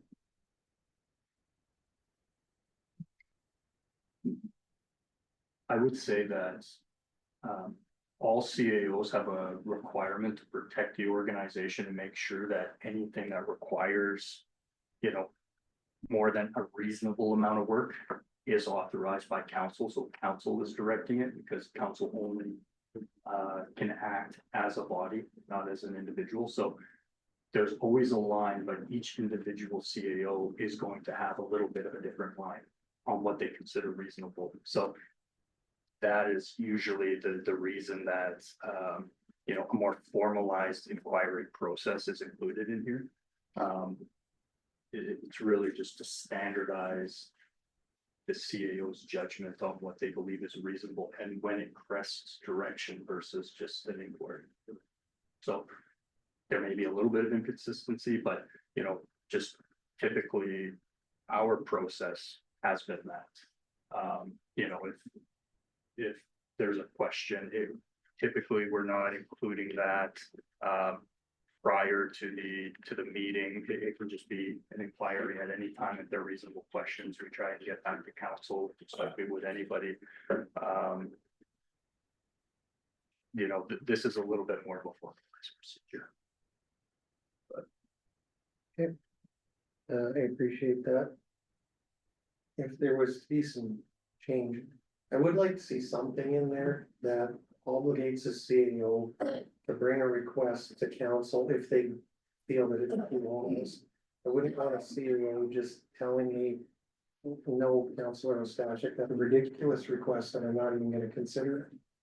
I would like my ridiculous brought for the consideration of council, so council can say, no, Councillor Ostashik, that's ridiculous. Or they can say, no, we see value in that, so we're gonna direct administration to get the information that Councillor Ostashik's requesting. That's it for me. Councillor Taylor and then Councillor Reese. I'm not in favor of this anyways, but one of the ways that you could make this in sync with the FOIP legislation would be you know, the council must, direct administration to proceed with the necessary inquiry by majority vote, abandon the inquiry, or something to the effect of, direct the council, you know, to allow the council to continue with the inquiry, provided that that would have been allowed anyways under the FOIP legislation, so he at least has the same rights as a private citizen would. And that means that he would have to pay, you know, he has to pay, okay, well, you just asked for $15,000 worth of information. Councillor Taylor, or there's, go ahead, fine. So there could be three options there, and that would at least allow a councillor the same privileges as a private citizen, which I think would be appropriate. Thank you, Councillor Taylor. Just before I go to Councillor Reese, that's come up a couple times now. And I thought I heard Mr. Brand say that a sitting councillor has the same right as a private citizen to file a FOIP request for information if they want to. You're the chair, that's correct. Okay, so there is always that option then too, I guess. Councillor Reese and then Ernest. Thank you, Mr. Chair. I can't support removing section 16.4, 16.5, but I do agree we should remove that 500, but something has to be put in there. A big concern that I have is if we have a counselor, whether they're an old counselor or a new counselor, coming in and doing a lot of administrative inquiries, and they haven't taken a look at the action pending list. Like, I think right now we've got 33 things on the action pending list. If you get a lot of administrative inquiries, that just adds to that list. And now you're gonna have to really start prioritizing that list and, you know, things that we would like to see get done, we're gonna be slow to get done. So, I guess what I'm saying is, I can't support that, but I can support making an amendment to that. Okay. Thank you, Councillor Reese and Ernest. Thank you, through the chair to committee. I've heard a lot of comparisons to the FOIP legislations, and I just want to reiterate that nothing in this procedure bylaw has any effect on a councillor's ability to utilize FOIP legislation. Additionally, the comparison between an administrative inquiry of a councillor and what the public can do with FOIP, I don't think is a fair comparison. An administrative inquiry from a councillor can cover off everything that we have access to as council, which is not everything that's covered under FOIP. We go into closed session all the time because of FOIP legislation, and the public cannot FOIP those requests, those items. So these two items, FOIP and councillor administrative inquiries, in my mind, are two completely separate issues. I just wanted to put that out there. Thank you, Chair. Thank you, Ernest. Committee, any other comments or questions? Councillor Reese. Thank you, sir. CAO, is there ever a time where a motion or a administrative inquiry could require a seconder? I know in some municipalities or in some organizations, there is a seconder to support the motion. And if they Councillor Reese, is that related to the Okay, yes. consensus request? Okay, Yes. go ahead. And I guess I'm saying, you know, we could require a seconder to support the administrative inquiry, and if we don't get one, it's not going anywhere. Through the chair, that may be true. I've never seen that for administrative inquiries, but I believe some municipalities do that for notices of motion, where they'll have a sponsor, but typically for municipalities, it's very rare to see seconders. Thank you. Thank you, Councillor Reese. Committee, Councillor Taylor, I'm not gonna vote for this anyways, but, just to back up what you said, that I find the $500, arbitrary, like, what's it based on? Better to say something like, where the CAO determines there's significant costs. Than base it on some number that's arbitrary. That'd be my take. If I was you. thank you, Councillor Taylor. Anything further? Okay, so nothing, we'll call to question or consensus request. The committee seek consensus to remove section 16.4 and 16.5 in the procedure bylaw number 2003. Any, all those in favor? And opposed? And that is defeated, 2-4, with councillors Taylor and Chambers voting in favor. Maybe, nothing further.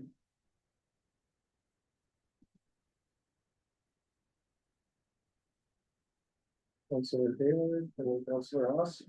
Are we on general things for the council procedure bylaw? Yep, there's nothing before us right now. I'd just like to put this out here, I don't know how I'll vote, but, this business about getting caught, if it only costs 1,000 or 2,000, just to re-look over this, one more time. Because even just looking quickly, he was able to spot a couple of things, let's make the changes that we want. And then have Todd look it over, so I'd like to see consensus that after we've made our final changes, that Todd. Review this one final time. I think he's a pretty sharp guy, and he might help us pick something up, and I'm surprised that wasn't part of the procedures to begin with. And I doubt it would be more than 3,000 or 2,000. So that is a direction request. Yes. I will just, give Miss Lady Campbell a second to capture that, make sure it's not here pending.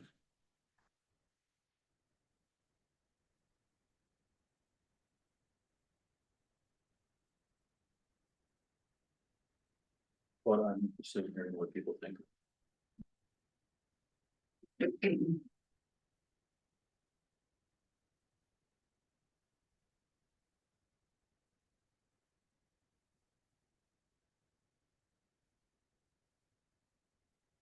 That's it. I believe his last name is Brand with a D.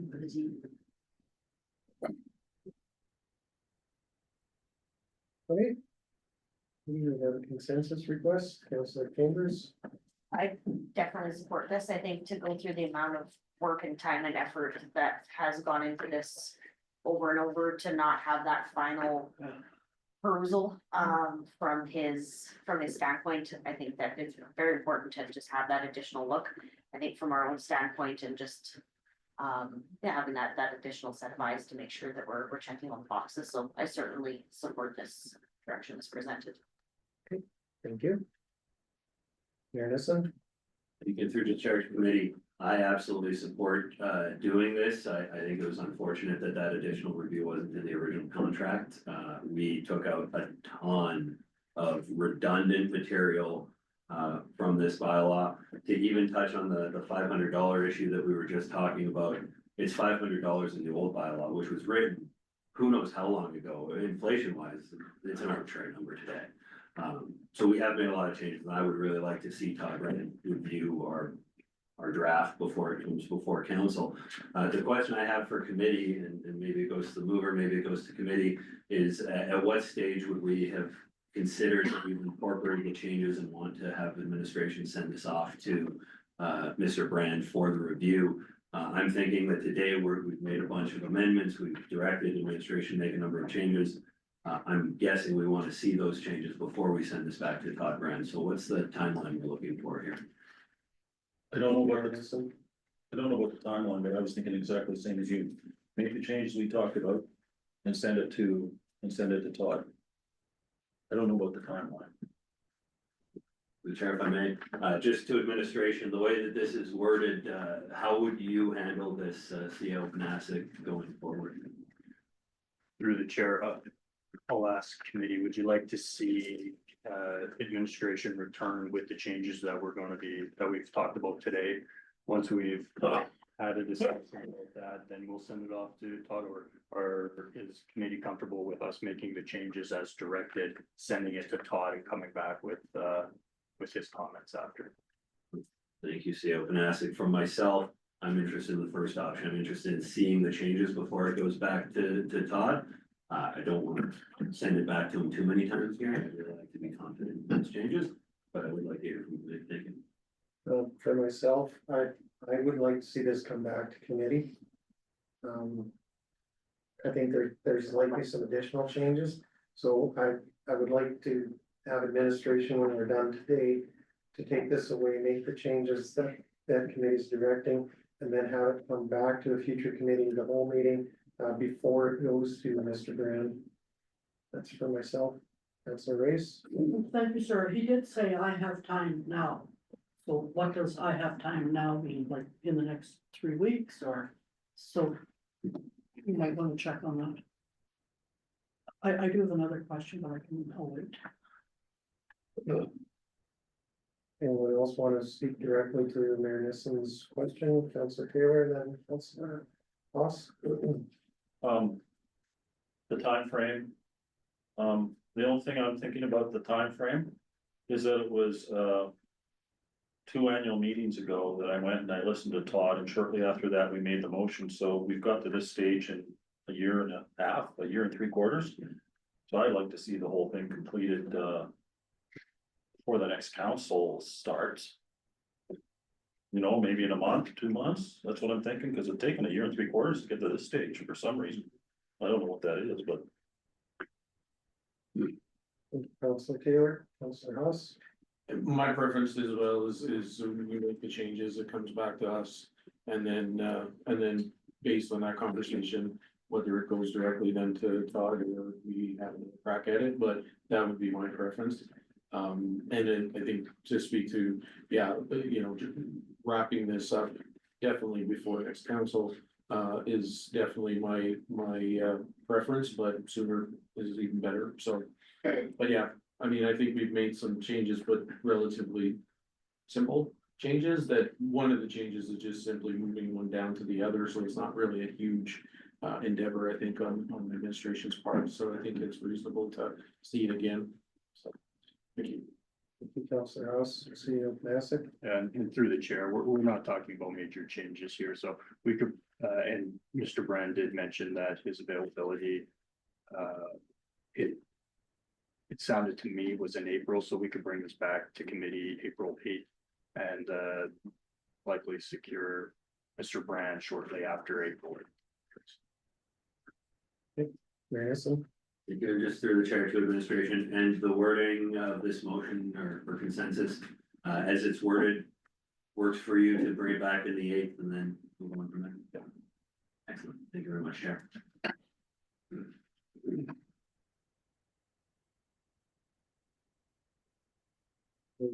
Clarify Mayor Nissen's question.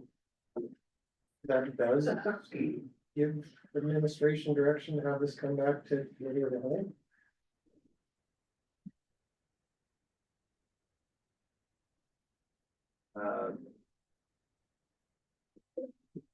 Through the chair, after council has incorporated changes, my understanding was there was going to be a second motion after this that was going to direct administration to bring this back to a committee of the whole. If that's not the case, then we could solidify this motion if this is intended to be the last one. That was my hope, that somebody would move to have it come back to committee of the whole, so that we were assured and administration understood we wanted to have eyes on it again before it went to Mr. Brand. Okay.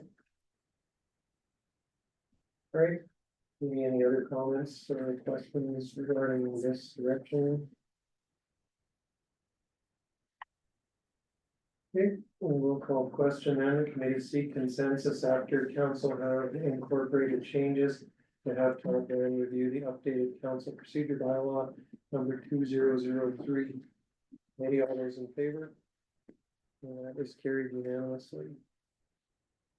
Okay, Councilor Haas, next in queue. Yeah, so I want to circle back to 16.4. I guess the intent that I heard of council was the $500, and so I heard the CAO. I believe say something along the lines, when an inquiry involves a written response to provided at a future meeting, like incorporating that at the CEO's discretion. That's, you know, which then looks at 16.41. These are the things that the CEO was considering. It doesn't give an arbitrary number, but it's still the CEO. So I guess I'm looking to administration to incorporate that at the CEO's discretion. And the wording that would suffice, and I'm looking to CEO for that recommendation. Through,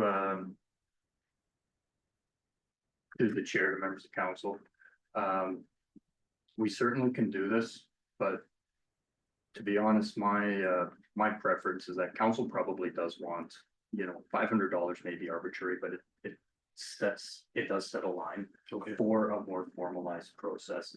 Now, like I said, typically this is done informally between council and the CAO on their discretion. But to Councillor Stashik's point, you know, if there is a question from council and it comes to me as the CAO and I say, I don't believe that this is reasonable, this administrative inquiry process will filter that through a more formalized process through council, and council has the opportunity to make comment or to get rid of it or to continue. And if it doesn't crest that 500, then we must do it. But at least it's a more transparent process for these types of requests. And council also gets their opportunity to say no, but you know,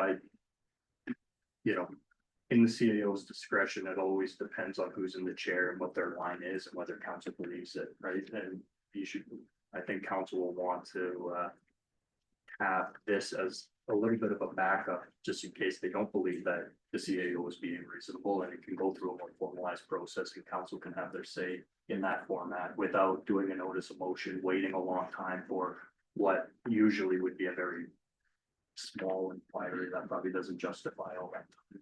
Okay, all right, I appreciate that, those comments, so I'll leave it as it is then. Thank you, Mr. Chair. Okay, thank you, Councillor Ross. Myself and then Councillor Nelson.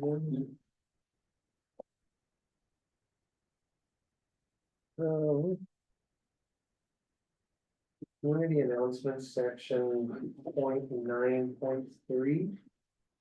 I just had a question for administration. Was administration looking to committee to provide what the minimum and maximum number of speakers would be? It just says there will be a minimum to a maximum number of speakers.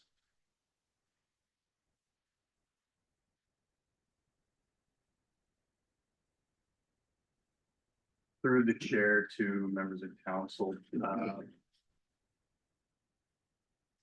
I had it in here in my notes that it was just a wording item, and that this would be really subject to the same procedure as the rest of the agenda, or subject to 8.1. So there would be a maximum, but that maximum would be set by the agenda prep committee, probably considering all the other things that were on the agenda that night. So, but having the minimum and maximum, I had it in here that it was just confusing wording. But if that's not council's understanding, or if that's not how we wanted to do it, some direction related to this would be appreciated. Okay, I had read that as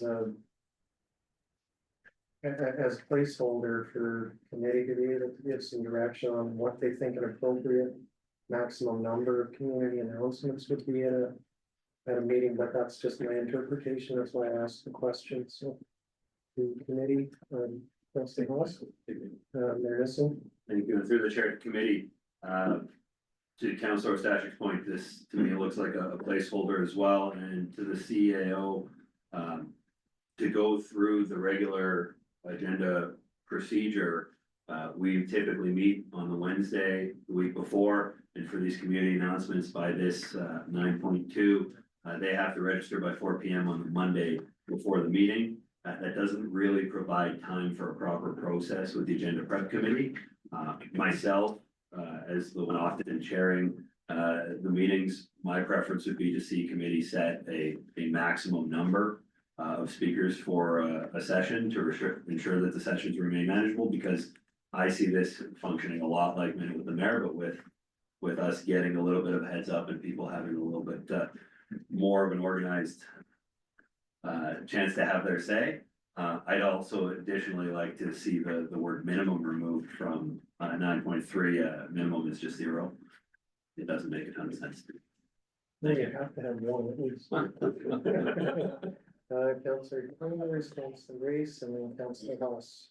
Thank you through the chair. This is, when I read this, I felt like it being a bylaw, that those items would be then determined through procedure and policy. So is that something that should be listed in here as in the bylaw section? Or is there something else that would dictate that? Again, minimum is probably not relevant, but that maximum number, or was that just a bad assumption? Through the chair, my preference for this, just so we don't have numerous documents, would just be to set the maximum within the bylaw.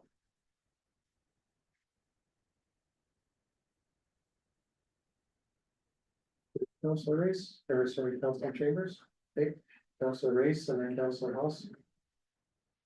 Okay, so to administration, has somebody been keeping notes on the changes that, Todd has indicated he wanted? And an example would be on page 27 of 110, renewal of a motion. So 14.26, these motions only relate to things that have been, it should be defeated and not adopted. So is administration already jotting down these changes, and we don't have to bring them up as a motion? Yeah, through the chair, renewal and reconsideration, that's an error, so we have taken note of that, and we will clarify that and bring it back to committee. Thank you. Thank you, Councillor Reese, Councillor House. Thank you, Mr. Chair. I'd like to see consensus to set 9.3 at a maximum of 5 speakers.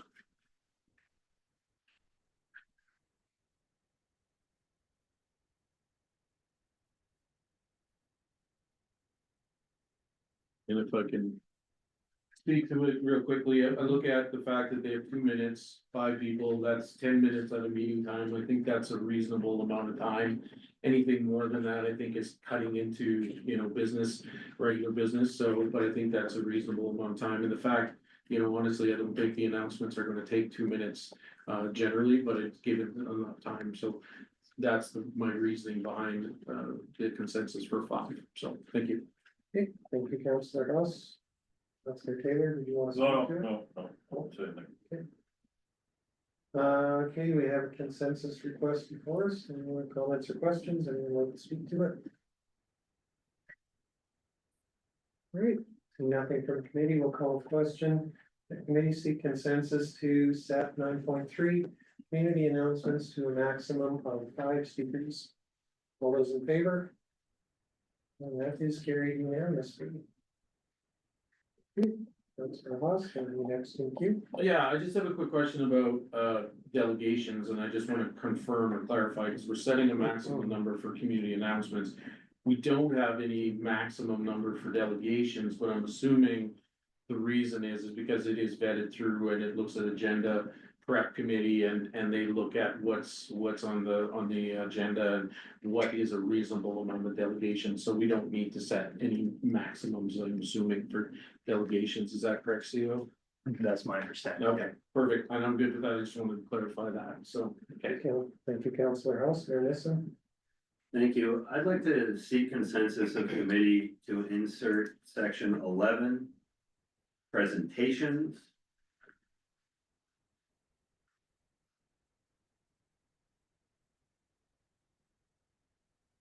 Presentations.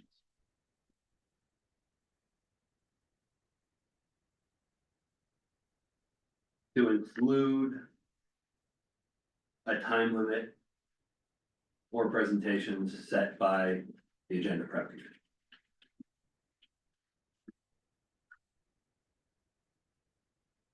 or presentation. A presentation.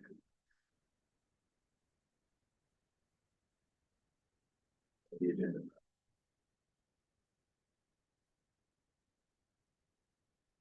I may speak to it for a moment and ensure that this wording captures everything administration requires here.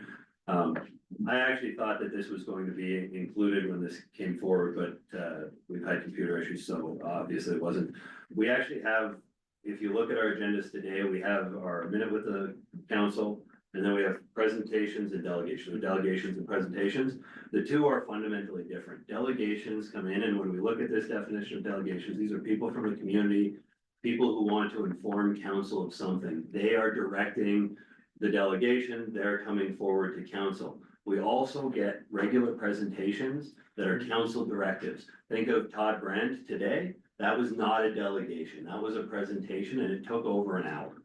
To have them classified as delegations with a limit of 10 minutes is just procedurally inefficient for council. But to have a presentation section that's specifically for administrative type presentations from our contractors, presentations for the benefit of council, that do take longer, and we know they're going to take longer. I think of our audit as the number one thing. There's no way we can put on an agenda and audit that's gonna be done in 10 minutes. The auditor's gonna be here for 45 minutes to an hour and a half with us. This a fact of life, but I think that in this procedure bylaw, we should differentiate between a delegation and a presentation. And with that, I would like to seek just confirmation from administration that, given my elaboration here, that the motion I've put to the floor meets the requirements to move something forward and bring back to you. Administration. Through the chair, I believe it does. Just one point of clarification. So delegations is groups, individuals who may be coming to the town. Presentations, how we differentiate the two is that they are directed by the town. So audit, Mr. Brand, if we have requested a group, even if it's a civic agency and they come because we've requested it, that's the timeline is set by us, correct? That But is, it's directed by the town. that is my intent. And because we do have groups coming to us, we have groups that we're requesting, we have contractors that are requesting, and then we have administration giving us reports, but that's our norm. We don't need a special procedure for that. Through the chair, just one other point of clarification, is that, because the one thing we will need to figure out as administration is that going to include all of our agreements? Because in all of our civic agency agreements, in a lot of our agreements, period, we do have it directed by the town that they are to come in and give presentations on a regular basis or yearly. So does that incorporate presentations required through the agreements as well? Marissa. In my ideal world, we would run our civic agency presentations as delegations. I think civic agency groups make a lot of sense as delegations. They're outside, but if we wanted to run them as presentations, it would make a lot of sense in administration, or sorry, the agenda prep committee could set a time limit of 10 minutes with the same rules as a delegation. So I think either way fits from my perspective. I think with our civic agencies, we know they're 10-minute presentations pretty much, and then we ask a bunch of questions. It's different with the auditors, with the parliamentarians. Thank you, Marissa. I would like to speak to the direction request. I'm actually of a little bit different mind than Marissa. I appreciate this. This is very well thought out. I think there should be a separation between delegations and presentations. There should be a very clear separation, and it should be in line with what CAO Panasik said. Delegations are coming to council, asking to present to council. That's the definition of delegation. Presenters are people who are coming to present the council at the town's direction. So to me, civic agencies would be presentations. And I actually wanted some clarification, because I think they should be changed to separate agenda items. Delegations And then the next item would be presentations.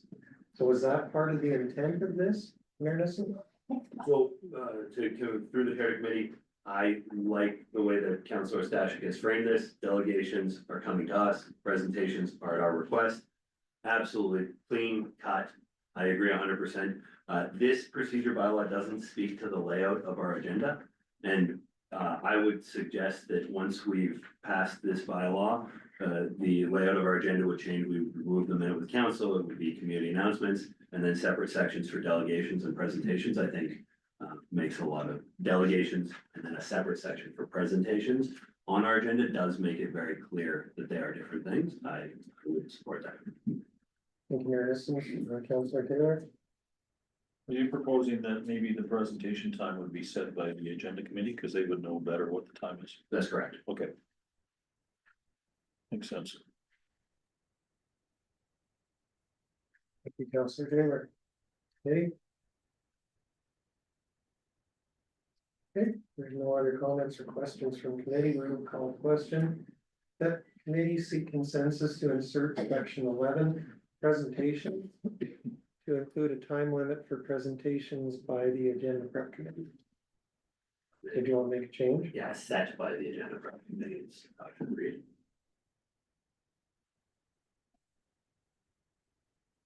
Okay, before I call the question, I'm sorry, I do have another clarifying question. That section 11 wouldn't be confined to just the time limit for presentations set by agenda prep. It would include the rest of the information, similar to delegations in the proposed bylaw for the restrictions and expectations around presentations. Is that the intent? That is my intent, Chair, and I would like to see clarification from administration that this is sufficient, or do they require further work? Through the chair, no, that's clear. We know that we have to include that section, but we will ensure that there's some other clauses built around there. Good, thank you. Councilor Taylor? Is our intent for all these time limits to make them, those are just the time that people have to give the information, the questions come separate, will count towards the time? Good question. Marison? Thank you, and to committee, that's a very good question, Councilor Taylor. For presentations, the way in my mind that it could work is, let's say we had the presentation with the parliamentarian today and we set a time limit on the agenda of 45 minutes. Well, it took an hour and 10 with the parliamentarian today, with all of the questions and everything we asked, but there's no set, he's presenting and we're just listening. It's entirely a council Q&A. We're really driving that. I think from a meeting management perspective, if we put a time on the agenda that said 45 minutes with Mr. Brand, and then at the 45-minute mark, the chair paused us and asked council or committee, do we want to extend by another 30 minutes, an hour, 15 minutes? How quickly do we want to wrap this up? I think giving council the opportunity to do that, especially in the long presentations, is to our benefit. So for delegations, I'd like to see a hard time limit of 10 minutes stay. For presentations, I'd like to see the agenda prep committee put in a best guess time, and for that to need to be extended by committee or council during the meeting, regardless of the questioning of council. So delegations wouldn't include questions, but presentations would include the question time? That is correct.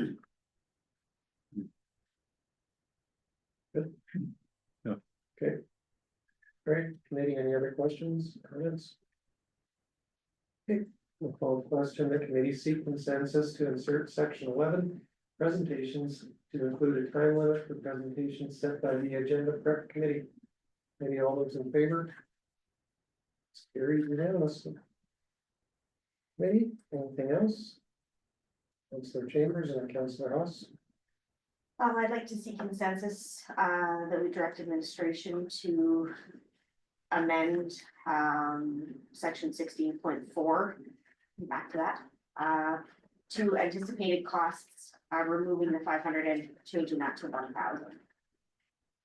I can speak to that. I think that looking at this, the 4.1, 4.2, 4.3, those are pretty big things, and we still have a pretty small number there. I do think that's a historical number, and I do think it's a number that could sit on our books for a long time ahead. I don't personally feel that $500 worth of work is a duress to administration. I think $1,000 would be more appropriate as a dollar value. I initially felt that I wanted it to not have dollar value at all, but hearing Samuel Knasik's comments, I would be more comfortable with a $1,000. I think that's a good balance between just leaving it to full discretion and the small amount that it is now. Thank you, Councillor Chambers. So committee, we do have a direction request. Are there any comments or questions on the consensus request? Okay, seeing none, we'll call the question. The committee seek consensus to amend section 16.4 and amend the cost to $1,000. Committee, all those in favor? That is also carried unanimously. Councillor Haas. Yeah, I just have a question for administration in regards to, I noticed, when we were going through the draft that there is no motion to rescind. Was that intentional to leave that out of this and just go with Robert's rule, or did I miss it in the draft? I missed it, please tell me. Mayor, yes, and you want to speak to that? Dave, go ahead. Thank you. Through the chair of the committee, as the chair of the procedure review committee, I can tell you that was intentionally left out by the committee. Because in the directions we got from Mr. Brand, it is completely provided by Robert's Rules of Order. It was just a duplicate in our procedure bylaw. And should the motion to rescind change in Robert's Rules of Order and stay in ours, it's just long-term administrative pain. So we simply chose to remove it. Should the committee wish to see it come back in, it is rewording from Robert's Rules of Order as I understood it. Okay. Fair enough, if that's the committee's decision, I'm comfortable with that, so thank you. Thank you, Councillor Haas. Councillor Race. Thank you, Chair. To Mayor, how would a new councillor know about rescinding an auction if it's not in here for individual? Through the chair to Council Race, I read Robert's Rules of Order when I came onto council not that long ago, and that is, I assume, how a new council would learn their procedures. Well, I would hope everybody would do that diligence. So, thank you. Thank you, Chair. Thank you, Councillor Race. Committee. No further. So Haas.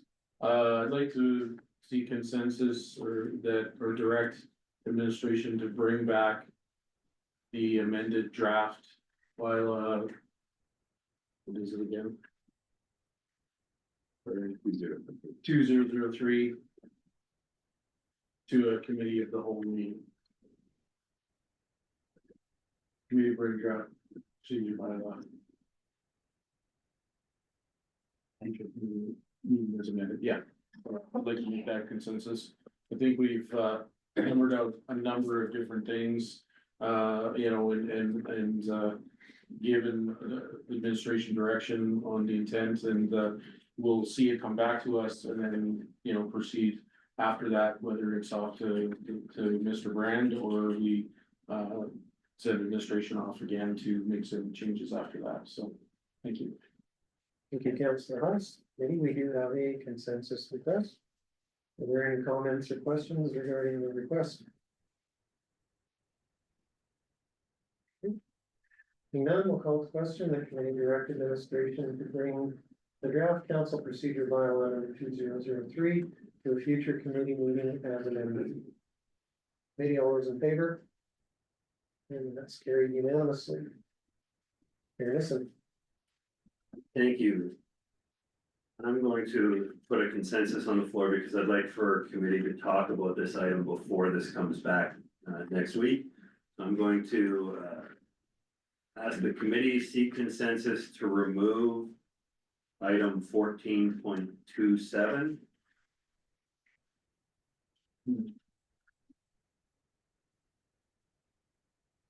I'm going to leave the consensus at that, if I can speak to it for a moment. We know that the reconsideration and the renewal of motion sections are not currently correct. According to administration, some of the items 14.23.1, all the way through, I believe, 14.23.4 are all meant to fall under the renewal of motion heading. But they contradict directly item 14.27. So at this time, I'm really looking to find out what council or sort of committee's appetite is for having a motion come up again and again at recurring meetings, or if we want to put the timelines to it or not. And I think that the outcome of this discussion will inform administration as to how to fix these two sections. Thank you, Mayor Nissen. So committee, we have another consensus request. Councillor Haas, do you want to speak to it? Yeah, I appreciate fairness in bringing that forward. I think it is confusing and I'd rather have a time limit than to entertain motion after motion after motion. So I think, yeah, removing 14.27, knowing that those particular points are being moved down to renewal of the motion, I think is the right way to go. So thank you. Councillor Haas, Councillor Chambers. Thank you to the chair. So if we're removing 14.27. But we want a time frame. Does that still give the opportunity for them to, is it more like amending with 14.27 to be in line with the previous? Just wondering what that is it the same 6-month timeline? Is it a different timeline? Is it a new 14.27? Mayor Nissen. Thank you. Through the chair to Councillor Chambers. Keeping in mind that administration is going to adjust this item. The only discussion I'm interested in right now is, do we remove 14.27 or do we leave 14.27? I think that will inform administration as to the other parts. They can move down because they are having the 6-month timeline is absolutely contradictory to 14.27. So from my perspective, if we remove 14.27, that gives administration a clear walking path as to they're adding in the general election, the 6 months and those things. And then we can discuss that item as another motion, or perhaps at the next committee of the whole when it returns to us.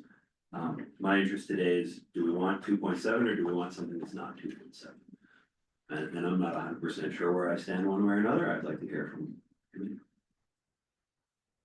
I didn't hear, could you tell me what the two choices were? Do we want 14.27 to be the norm, or do we not want 14.27 to be the norm? That's the only question I think that we're prepared, the way this is written, to answer at the moment. And I'd like to hear committee's thoughts. So for myself, I have to be honest, I'm not sure. Because looking through all the points under reconsideration and renewal, I'm not sure which of those points belongs under which heading, so I don't know how 14.2. I don't know how it reflects on the points that are supposed to be in renewal of a motion at this point, so. Without knowing the changes that administration is going to make when this comes back to us, I don't know how it affects 14.27. That's just my thoughts, Terry CEO. Through the chair, I'll provide hopefully a little bit of clarity on this item, but the intent is a reconsideration is making a motion on something that has already been ruled on the same motion. Many of the bullet points under reconsideration should be incorporated in the renewal of motion. So the intent will move that section into renewal of motion, but it's if a motion, council can renew a motion after 6 months, or some new information has come to light, or council can vote on it whether to renew it or not. So, but the intent is just to prevent repetitive motions coming meeting after meeting for council, but still giving the flexibility to council to reconsider the previous decisions. So many of the things under reconsideration should be in renewal. So we can, if council's okay with that, we would tidy these sections up because we do have them in the wrong spot. But that was our intention for renewal of motions or motions after that meeting is concluded. Council has to wait 6 months unless new information has come to light. Or unless council votes to consider that motion again. Is that direct follow-up? It's follow-up to that and Okay. perhaps, maybe I can add a little bit of clarification or not, but, so to your point, CO Panasic, if we were to keep 12 or 14.27 in the renewal of motion, it basically allows for a motion to be renewed or moved at every subsequent meeting into perpetuity. If we were to remove it, that would be providing indication that we're interested in a limit of cannot be returned to council for 6 months, or if a motion to reconsider is passed, or new and compelling information has come to light, or a general election has been held. That's correct. So in my mind, committee, the two, a motion can come back only under these four requirements, or a motion can come back at any meeting, are two mutually exclusive paths. And I'm not interested in seeing administration draft two exclusive paths unless we still need to decide which path we want to take. Thank you, Ernest, and Councilor Race. Thank you, sir. The reason I brought up, to Mr. Brown, reconsideration and renewal of a motion is I found it very, very confusing and, one was contradicting the other. And I was taking notes as fast as he was talking, I was taking notes. This section bothered him also, and he said there were mistakes here. I would prefer to, have this go back to Mr. Brown and then take a look at his findings when it comes back to us. Thank you, Councilor Race. Any? Councilor Taylor? I'm a 6-month fan.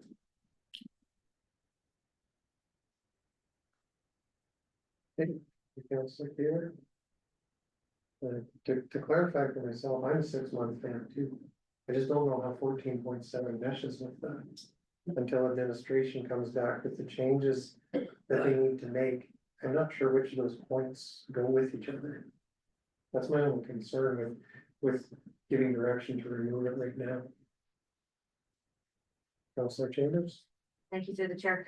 I think if I'm understanding correctly now, it's not that removing this is the answer, but it's clarifying the fact that we just don't want it coming back to the next meeting. That we're indicating that if as administration directed, they're going to bring in that other section in there. This is just making it really clear. This is not what we want them to continue to be working into their future administrative work. Am I? To Councillor Chambers, that's exactly what I'm trying to get at.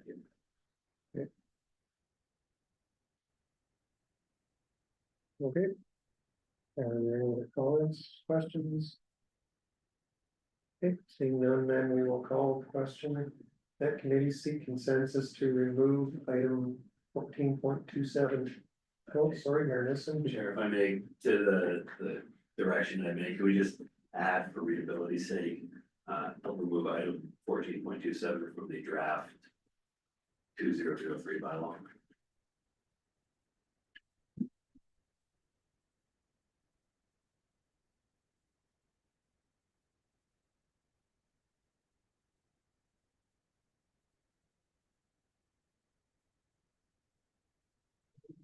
Call question and motion, the direction that committee seek consensus to remove item 14.27 from the draft bylaw number 2003. Committee, all those in favor? And opposed? That's carried 4-2 with councillors Race and Ostashik against. Anything else, committee?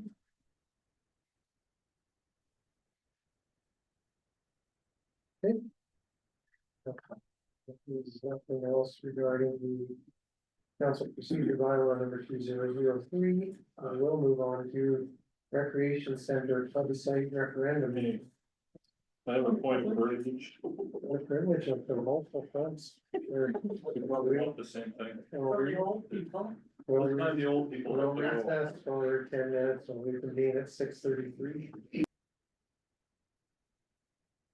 All right, we'll call tonight's committee of the whole meeting back to order. And we are moving on to item 5.2, Recreation Center plebiscite referendum. Administration. Thank you, Chair. I will refer this to Ms. Borgo. Thank you, Chair.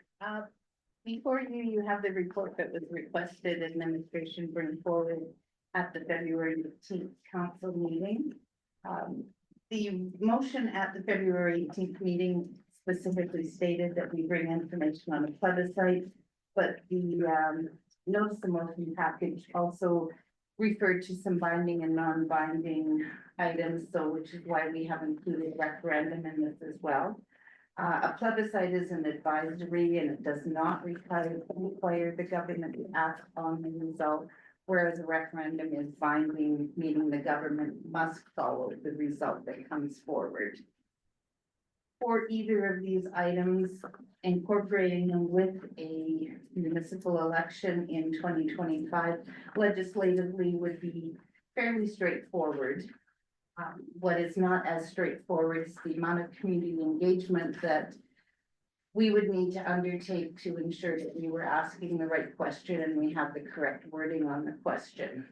So that is why, for the recommended action administration is bringing forward to you this evening, is we're recommending that we reach consensus to have administration develop operating and business cases for the three options for the recreation center modernization outlined in the 2024 associated engineering report for consideration during the 2026 budget process. And that you have administration bring public communication plan on the recreation center modernization to a committee of the whole by June 1st. So those two items in tandem would probably make it very unlikely to have anything with the election in 2025. But cautioning you that public engagement, if not done correctly, could leave you with more questions than answers and perhaps the public more disenchanted than they currently are because we didn't have the question correct or we went forward with it too quickly. And with that, I will leave it open to any questions that you may have. Thank you. Councillor Ross. Thank you, Mr. Chair. Just to confirm and clarify as well, so the cost potentially to this is $42,000 unbudgeted. And the recommendation is it would be from taxation in the 2026 budget. Is that correct? Through to all of committee. So there's many factors in the cost. So we did reach out and get 2 quotes for a contractor to do full P2 engagement, and their price is $30,000. We've also factored in if it does go forward for the municipal election, there would be some ballot printing costs and some other items. And there would also be perhaps overtime depending on the engagement that was chosen for staff and some facility costs for rental. So that's a best guess of the whole process put together. We could break it out further if it was needed. And why we put with taxation is because we haven't brought spring budget adjustments forward yet. There is still the opportunity, depending on council or committee's decision on this, that there could be some costs incurred in 2025. And that would come from taxation and budget adjustments. Okay, thank you. Councillor Ross. Councillor Kerr. I'm not clear. This roughly $30,000. Is that to get us a better estimate of capital or operating costs? Or is that just to do public consultation that we could do in-house? So through to all of committee, the $30,000 would essentially be getting you a seasoned facilitator that would help guide administration through the process of the exact type of engagement and the bringing forward the results at the end of it, developing a report for council. Yeah. Thank you through the chair to member of the council. One of the reasons we put this in is we can do it in-house. But this is a very different level of public consultation, because typically what we communicate to the public on is. To a level of, we want our residents to be informed of what's going on. Getting them to be informed enough to make a decision on something so consequential, and it is not. It is not simplistic, right? You can try to boil it down as simplistic as you can, but we are also trying, by looking at this process, one of the things that we spoke with the contractors about was, meeting people where they're at, because very few people are actually actively engaged in town business. There's a lot of people who just go about their business and aren't involved in any way. We don't interact with them that much because we work here, but a good portion of the population does not interact with it. And so it's about going to grocery stores and talking to people at grocery stores and trying to capture that portion, the silent majority portion, to get them informed. So that's why we wanted to put this on the table. We can certainly do it in-house, but we're not going to reach that segment of the population. But it was just a much more active process. So just a little bit of context around the 30,000 and looking at that. Yeah, Paul? What extra information would you get from the public other than say what we got when we did our strategic planning session? That laid it out pretty clearly, I thought. I mean, here's the three choices. Three choices are gonna cost this, this, and this. Why is it complex? Chair, members of council. Part of the reason it's complex is because that's not the only thing that we're working on, and it is wrapped up into a lot of other projects. Good examples are our asset management plan and how we fund that, and the nuances, because if we go out and we only focus on a recreation center, it's, here's option A, B, and C, here's how much each of them cost, and they may say, okay, well, X% increase to my taxes, I can afford that. But if you're looking at that in a vacuum and you're not considering all the other things that council has spent the last 4 years working on, that we know is coming down the pipe, that may change their decision, right? And so trying to bring all members of the public and the general population to a level of understanding that council just inherently has, because we're doing it all the time, is very difficult, because they may want to pay for this asset, but they can't afford, funding asset management and, the utilities and all of the other things that may be around it. That's one more follow-up. Sure. You don't think the average citizen is aware of the fact that the utility bill has gone up and is gonna go up quite a bit more for some of these things that you're talking about? I would think that the average citizen is well aware of that, especially the ones that have to pay those bills. Through the chair, my point is not on that particular decision, it's all of our other asset management plans that we have to deal with. That was only one particular asset. That covers water, sewer, and it also covers infrastructure. Utility assets, that's it.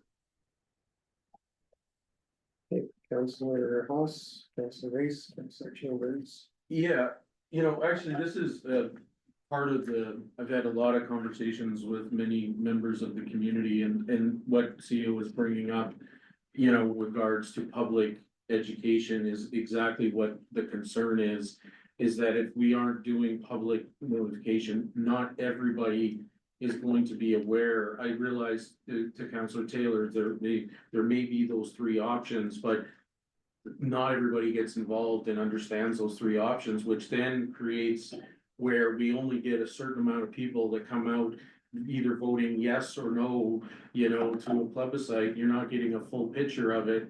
And then the other danger of that is because it's non-binding, you spend X amount of dollars on a plebiscite and then you get the answer no, but you do it anyway. And I guess that's where I'm somewhat, you know, I understand in the essence, the intent behind the plebiscite. But at the same time, the messages I'm receiving from is that this is what we want our council to decide upon. Granted, there will be information, we'll get input just like anything else. You know, but at the end of the day, you know, it's looking forward to developing our community, in this area. So I'm not sure, you know, without spending the dollars, that we're going to get the amount of public engagement that we're hoping for a plebiscite such as this. So that's where I'm struggling with it. So I'll leave it at that for now. Thank you. Councillor Huss, Councillor Reese, and others. Thank you, Mr. Chair. This is what I love about committee of the whole meetings. We get this information, we can move it to regular, but we have a whole week now to talk to the citizens before we have to make a final decision at regular. I think $42,000 pales towards the millions and millions that could be spent on a rec center. So my big question is, the engagement period, how long would this contractor conduct the engagement and then compile all his or her information and then get it back to council? What's the timeline? True to our committee in the report, we did put a projected timeline, but that was based on a decision by council to have this be part of the election ballot in October of 2025. So if we were to go with a consultant, we would need to go out to RFP. We would do that in April. We would be looking at awarding by May 15th. We would put June 1st to July 6th as the public engagement period. Now, these are our estimates. The proponent of the RFP may have a slightly different timeline.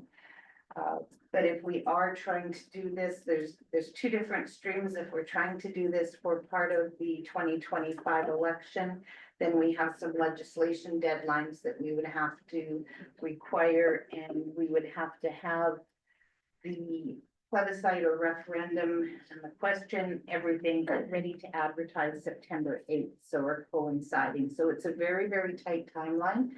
It may look slightly different if we were doing this to be bringing it forward for budget in conjunction with the operating business cases. So I believe anything is probably doable. We're just looking for the direction on what is council or committee's desired option. And, you know, kind of taking from Mr. McLaughlin, it's the time, money, quality. So if we have a longer timeline, we could have a lesser cost and higher quality of the process. But if we have a more aggressive timeline, the costs could go up. I think a lot of good material that needs to get to the citizens before our regular meeting. Thank you, sir. Thank you, Councillor Reese, Councillor Chambers. Thank you, through the chair. I really like generally how this is presented. I think, you know, to Councillor Taylor's point, when you go over it and you review it and you go through the things that we discussed at our strategic planning. Yes, it is the three things for sure, but how do you explain those same three things to somebody who's running their kids to hockey, to a group of seniors, to somebody who's new to the community and maybe doesn't know any of the history, all of those things? And what I gathered from this is that you would have more of that curtailed engagement that would really seek out those individual groups and approach them and provide information in the way that best suits them and suits them where to Massive Point or whoever it was, but you know, where they're at, meets them where they're at. So when we talk about, I got lots of complaints and we hear lots of things about, oh, there was an open house, but that doesn't work for me because I work till 8 or I was on night shift or I was wherever that is. I feel like this has the potential to have more of a broader engagement timeframe to meet different people at different places. And I think when I look at the ability to come out of this with a report, an unbiased report from a consultant that, you know, we talked about just really setting up the next council for success. You know, if the faces around the table change, having a solid report saying, this is what we did, this is how we engaged, this is who we engaged with, here's the results, whatever that looks like. But to be able to have that in a nice package of information that's clean and crisp and clear.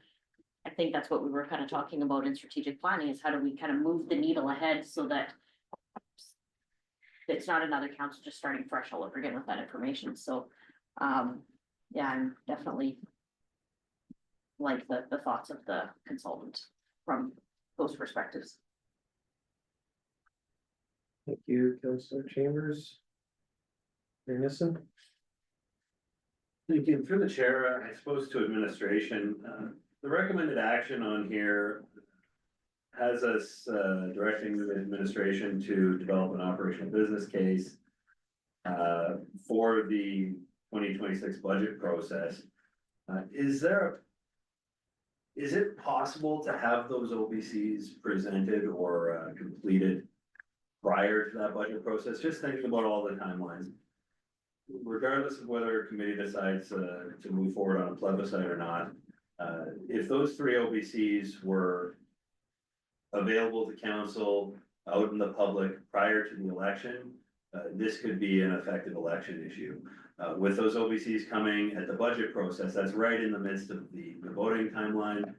Candidates, the public, nobody's really gonna be able to see what those look like, know the reality behind it before the election process. So those three options, one way or another, could they come forward sooner than the budget process, or do we just not have the administrative capacity to pull that off?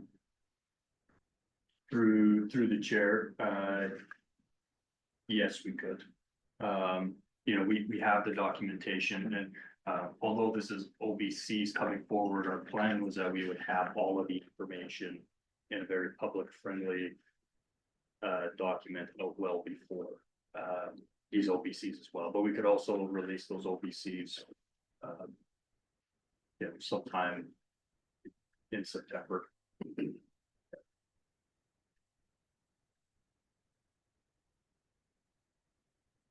Self and then Councillor Ross. I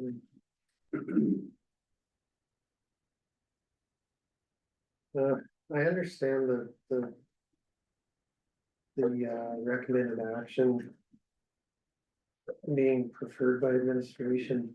My challenge with supporting that though is I just don't see how that gives incoming council a clear indication of what the community is actually willing to support in terms of tax impacts to taxation. And everything else that's involved in new recreation center construction. I've talked about it before, this is such a huge thing and so impactful to the community. I just don't feel it's responsible to move forward without some type of really clear direction from the citizens of the community, who are the ones who are going to be most impacted by this, on what they're willing and able to support, to be able to make the recreation center renovations come forward. And the opinions on it are so adamant and so polarized, it's hard to know what the actual consensus opinion of the community is without having some type of a plebiscite or referendum where the people who are voting can actually say, I want this option because that's the option I actually feel I can support. I don't know how excited I would be to support having a consultant going out and doing public consultation if it's not to inform a vote at election time. I'm not sure what's gonna happen, what I'm gonna support moving forward from here. I wanna hear what everybody else on committee has to say as well. Yeah. Sorry, Councillor Haas, Councillor Taylor, and then Anderson. Yeah, and I guess mine's just a simple question, but I see that there's no option to, which is common in these matters, is to accept it as information. I don't see that on here as an option, because I mean, ultimately, at this time, we could, based on what we're seeing here, and I agree with Councillor Stashik, I mean. You know, if we are going to do this, it would be, you know, I would be more inclined for the 2025 election period, but at the same time. We know some of the costs it's gonna incur and all those different things, like, we could honestly kill it right now and move forward. You know, but it wasn't an option, so I'm just curious, why administration didn't add that as an option. So I'd speak to that, that's Okay. always an option of committee or Yeah. council, like, it doesn't have to be. It's not a pick from this list, council Yeah. can come up with whatever motion or direction they want to. Yeah, So fair. if that's. The preferred will of council, that can certainly be Mhm. put forward and called question. Yeah, no, I appreciate that, I'll withdraw the question, I agree with you, that can happen, this can be in the list, so, perfect. Thank you, Councillor Ross, Councillor Taylor and Anderson. Again, we've done report after report since 2007, and some of those reports have involved public consultation. So. That's not different than what we've done yet. We've been stalemated for 17 years on the rec center. What makes doing a plebiscite different than anything else that we've done? Is it gives us a very clear statement on what the taxpayers' priorities. Or taxpayers' priorities and wishes are. So it tells us, you know, that portion of the population that's not gonna use it, that has to pay for it, what they think.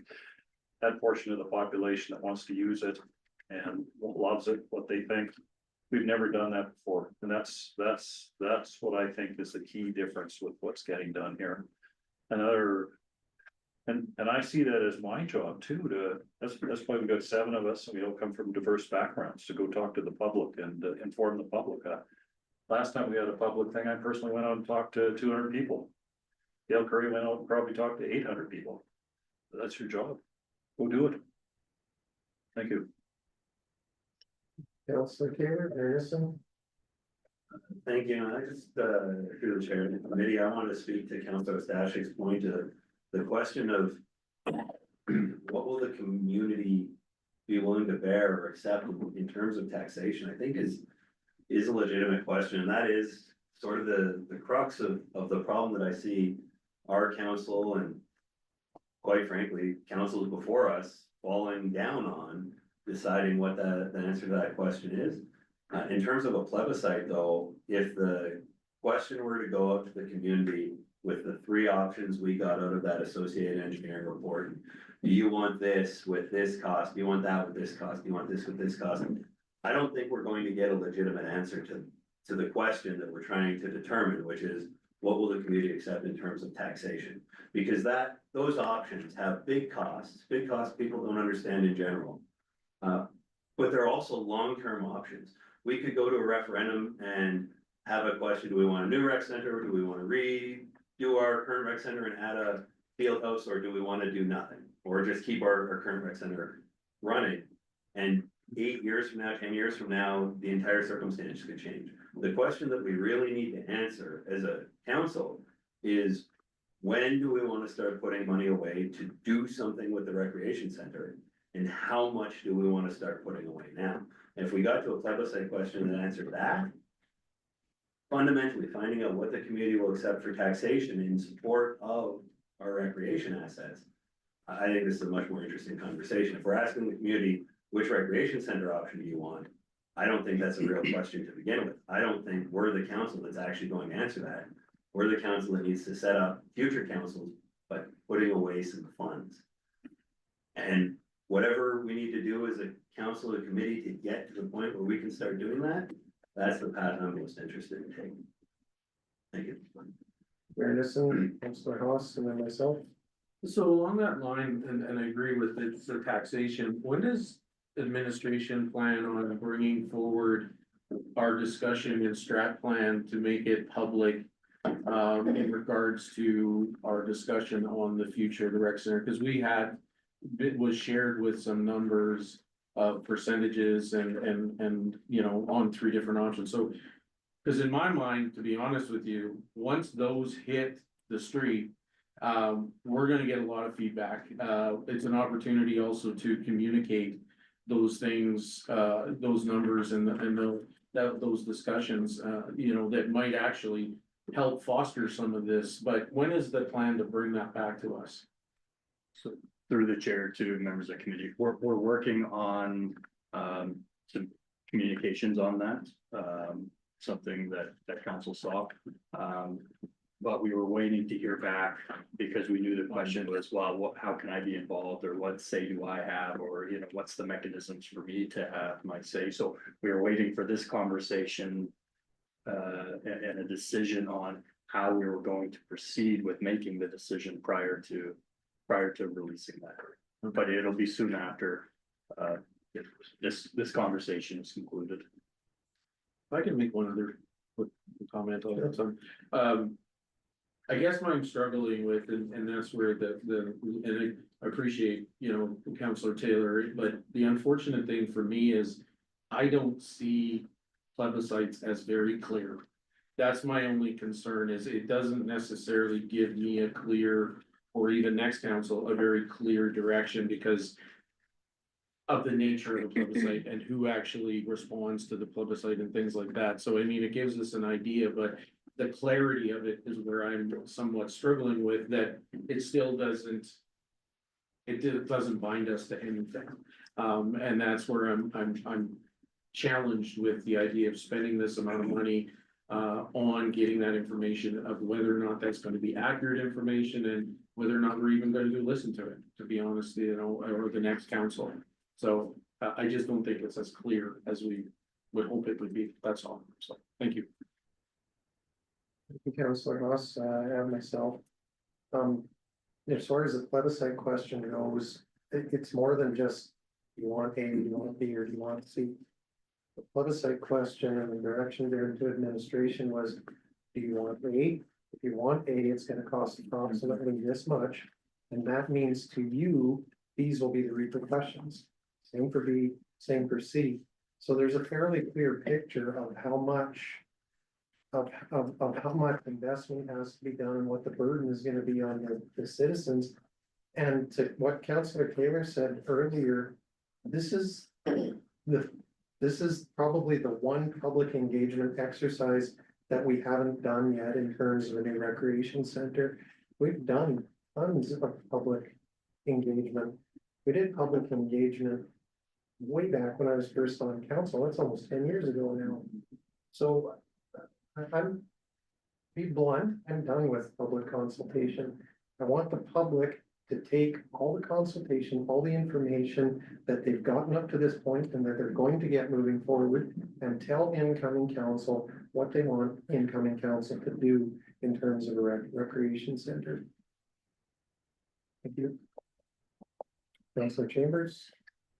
Through the chair, and I agree with that, but this to me, as I think it's not so much public consultation, this is public education that the contractor's doing, right? So I think we have a contractor hired to educate the public so that they're able to show up and not just make a snap decision on a ballot at a plebiscite, but they're showing up with some good information, understanding what impacts their family, what that's gonna look like down the road, etc. So I agree to the previous comments as well, that hiring a contractor and not having this leading to a plebiscite or referendum, I think would be foolish. But I think education of the public appropriately prior to a vote, would be a responsible way to vote. You, Councillor Chambers. To committee, I just want to remind committee, we don't have a direction request on the table yet. Councillor Chambers. I'd like to make motion that committee reach consensus to refer the recreation center plebiscite referendum report to regular meeting of council, favoring administration engaging a contractor to conduct public engagement regarding recreation center modernization, leading to a question for a plebiscite vote in conjunction with the 2025 general municipal election. And that's option 3. That's correct? option 3. Yep. And I think Okay, did you want to speak to it again? No? Okay. So committee, we do have a consensus request. Any comments, questions? Councillor Race. Yeah, I would support that 100%. we have had this discussion on the rec center since what, 2013. A lot of us have campaigned on that rec center, and to me, this is our opportunity for our council to get something. To keep the conversation going. It seems like we start the conversation and then we never finish it. So this is our opportunity to get something going, set the next council up for something very successful. So thank you, Kristen, for making this motion. Thank you, Councillor Race, Councillor Haas, and yourself. Just a real quick, to Jen, I believe that it's a plebiscite and removing the referendum part of there, to be clear, correct? Cause that was something that was asking us which one they want to break, so that's correct. To be specific, just questioning for a plebiscite.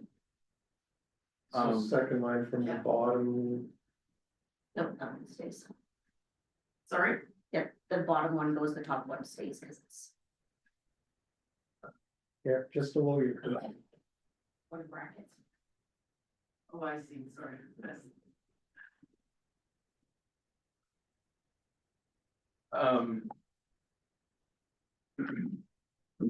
If I can also speak to, yeah, I guess I would.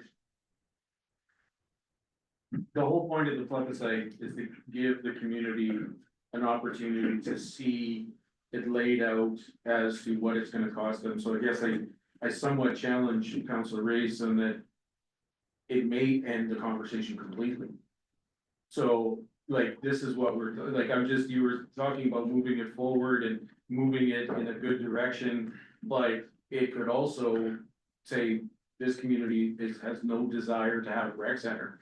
You know, so I just wanna be clear that it's setting up, what it's doing is setting up the next council for basically some marching orders to what the priorities are. And that could be that, you know, the plebiscite comes back and says that we cannot afford it and we can't do that. So, you know, I just wanna reiterate, you know, cause if that's the will of council and we do this and we get that information, but for the public also to know that that's a potential. So that's where I'm a little bit struggling with, because I'll be frank, I think our community needs a rec center. It needs an improvement, it needs a boost in the arm, you know, and quite frankly, I've talked to a lot of people over 8 years, and the one thing that keeps coming up is, when are we getting a new rec center? But this would say that we're not. Just putting it out there, so, thank you. Thank you, Councillor Haas, and yourself, and then Councillor Chambers. I'm fully in support of the direction request that's on the table. And it's exactly for the reason that Councillor Haas just indicated.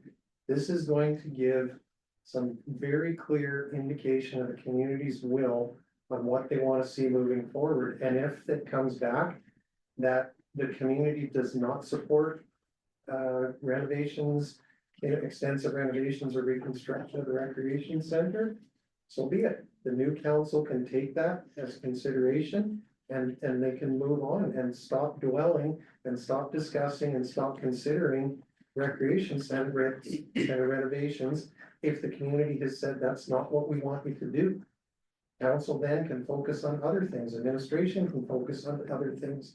Councils for the last 15, 17 years have spent a good chunk of their time talking about what's going to be happening with the recreation center. It's time to stop talking about it and either not take action or take action. Those are the two routes. And that's how I see this informing incoming council to do one of those things. I'm looking forward to having this come forward. I'm hoping that it passes, and I'm looking forward to seeing what the community has to say, so the council has some marching orders so they can get on with it. Thank you. Councillor Chambers. Thank you, through the chair. I think to Councillor Haas's point, part of what I'm assuming is gonna be coming up is what's also the cost of doing nothing? Because that's what we talked about was, you know, the amount of money doing nothing might be an option, but just maintaining and keeping our building alive still has a massive price tag. And so also taking into, I don't wanna say putting money into a sinking ship, but the realities of what that looks like, that it's not like we just don't put any money into it, there's still a pretty substantial amount of money that would go into any sort of long-term upkeep and upgrade of just the bare minimum facility that we have. So I think having that information and whatever that looks like, I'm not super attached to the outcome. I'm attached to the fact that I think we can say with a clear conscience that you're educated and had an opportunity to say your piece, have your voice, and now move forward in whatever that looks like going forward. So that's my thoughts on that. So Ross and then Councillor Taylor. Yeah, you know, despite the many conversations I've had, you know, there was, you know, some resistance to a plebiscite. I do agree that I think, you know, it has come to a point, a lot of financial things have changed over time. So I think this is a reasonable ask. I will be supporting this motion and get further information later, obviously, but I think it is the responsible way to go about doing this. Because it is such a large financial responsibility both to the town and to the citizens of our community, so it gives them an opportunity for that, so I just want to record I'll support option 3, thank you. Councillor Ross, Councillor Taylor. Yeah, I support this too.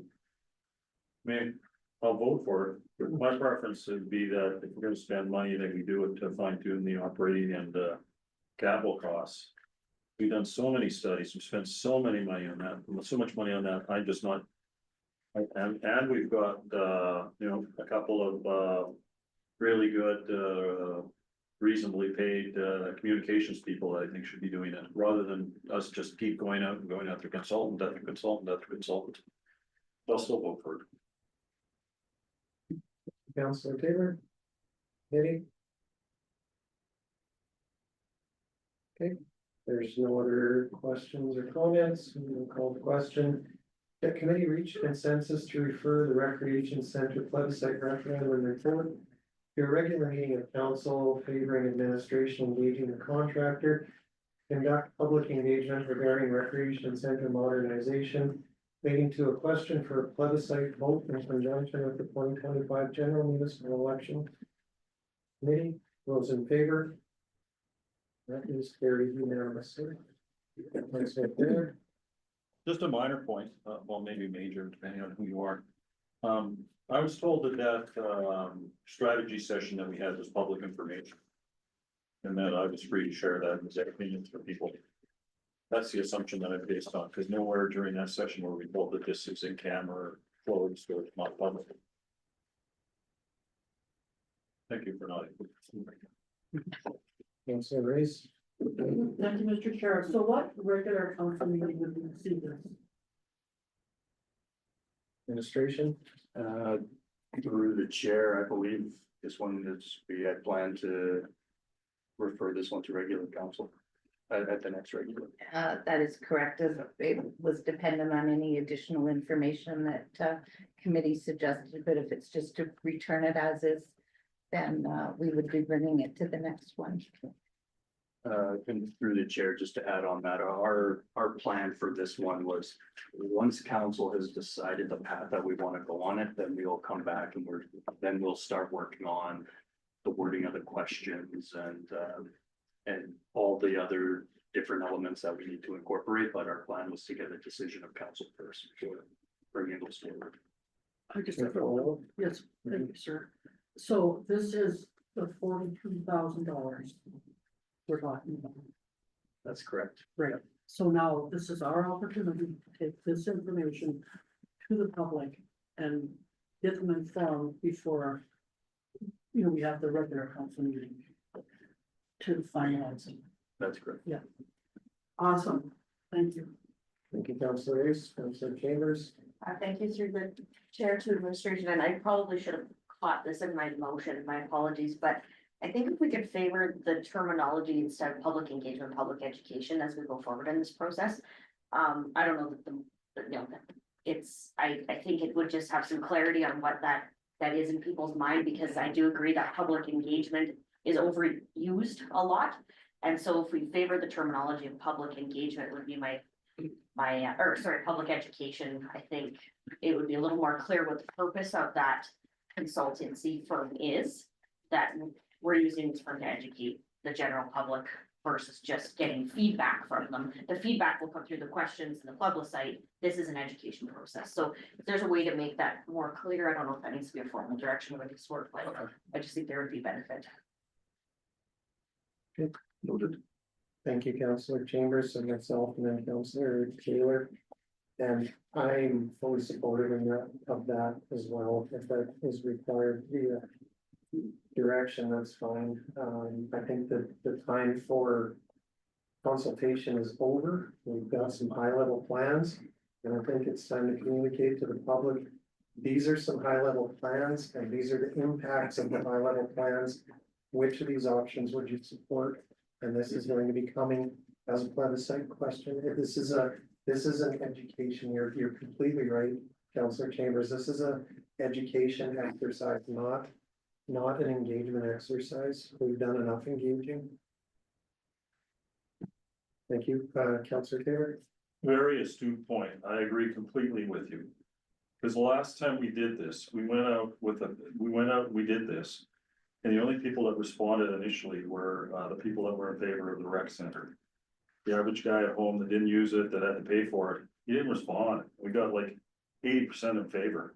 And then when we broadened it out, it turned out to be like 30 to 40% in favor. So that's why you get the true answer at the plebiscite, or as close to a true answer as you can get, not through an exercise like this.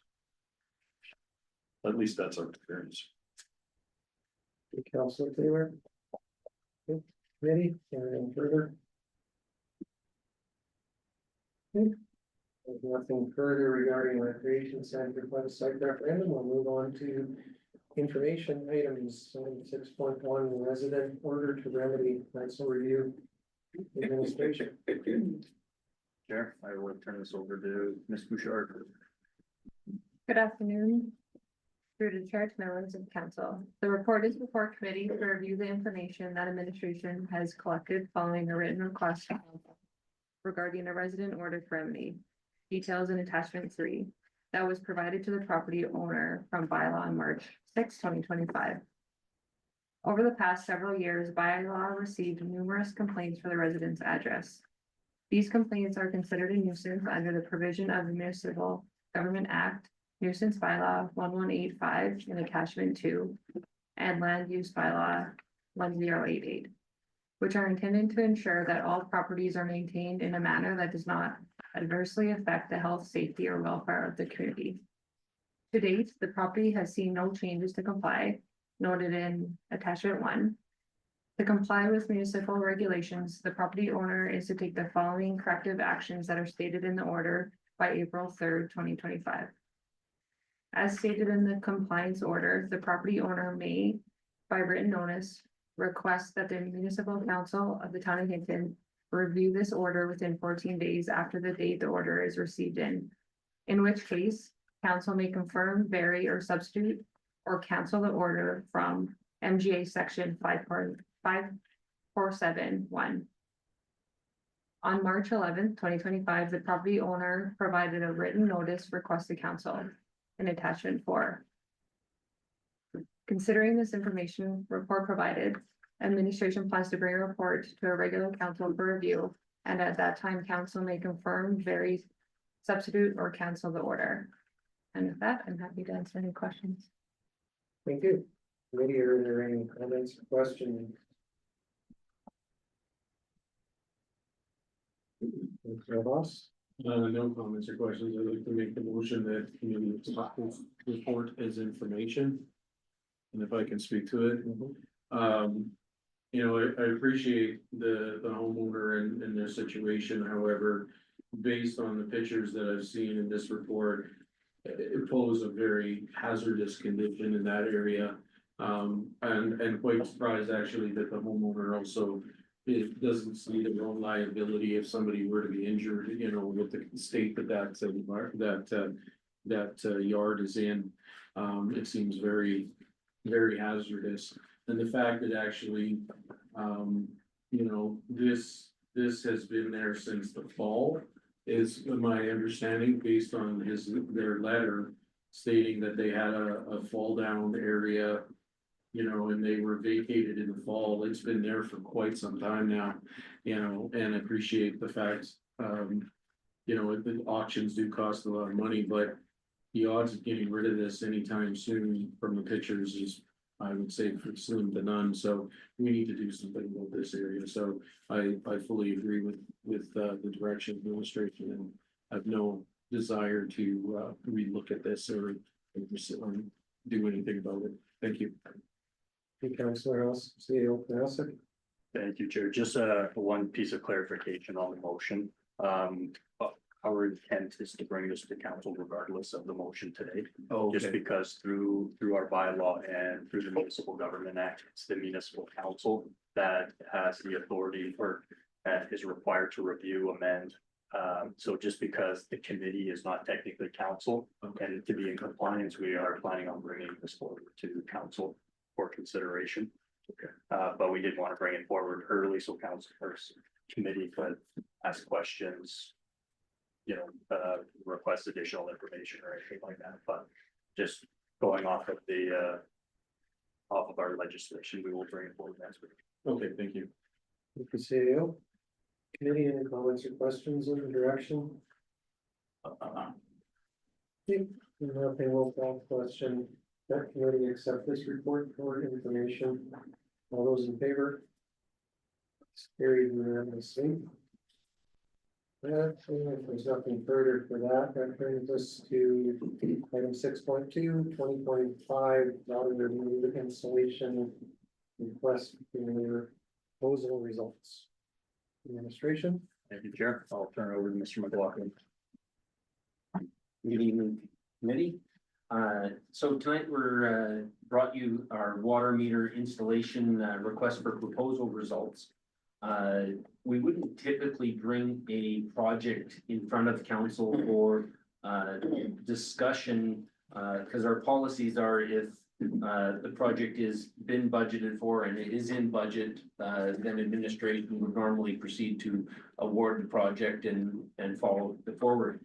But given the impact on the community and how much we've talked about this project, I wanted to bring this forward just to close a number of doors and you know, follow up on a number of conversations that we had throughout the water meter process leading up to where we are today. We put out the request for proposal and they closed on February 28th, 2025.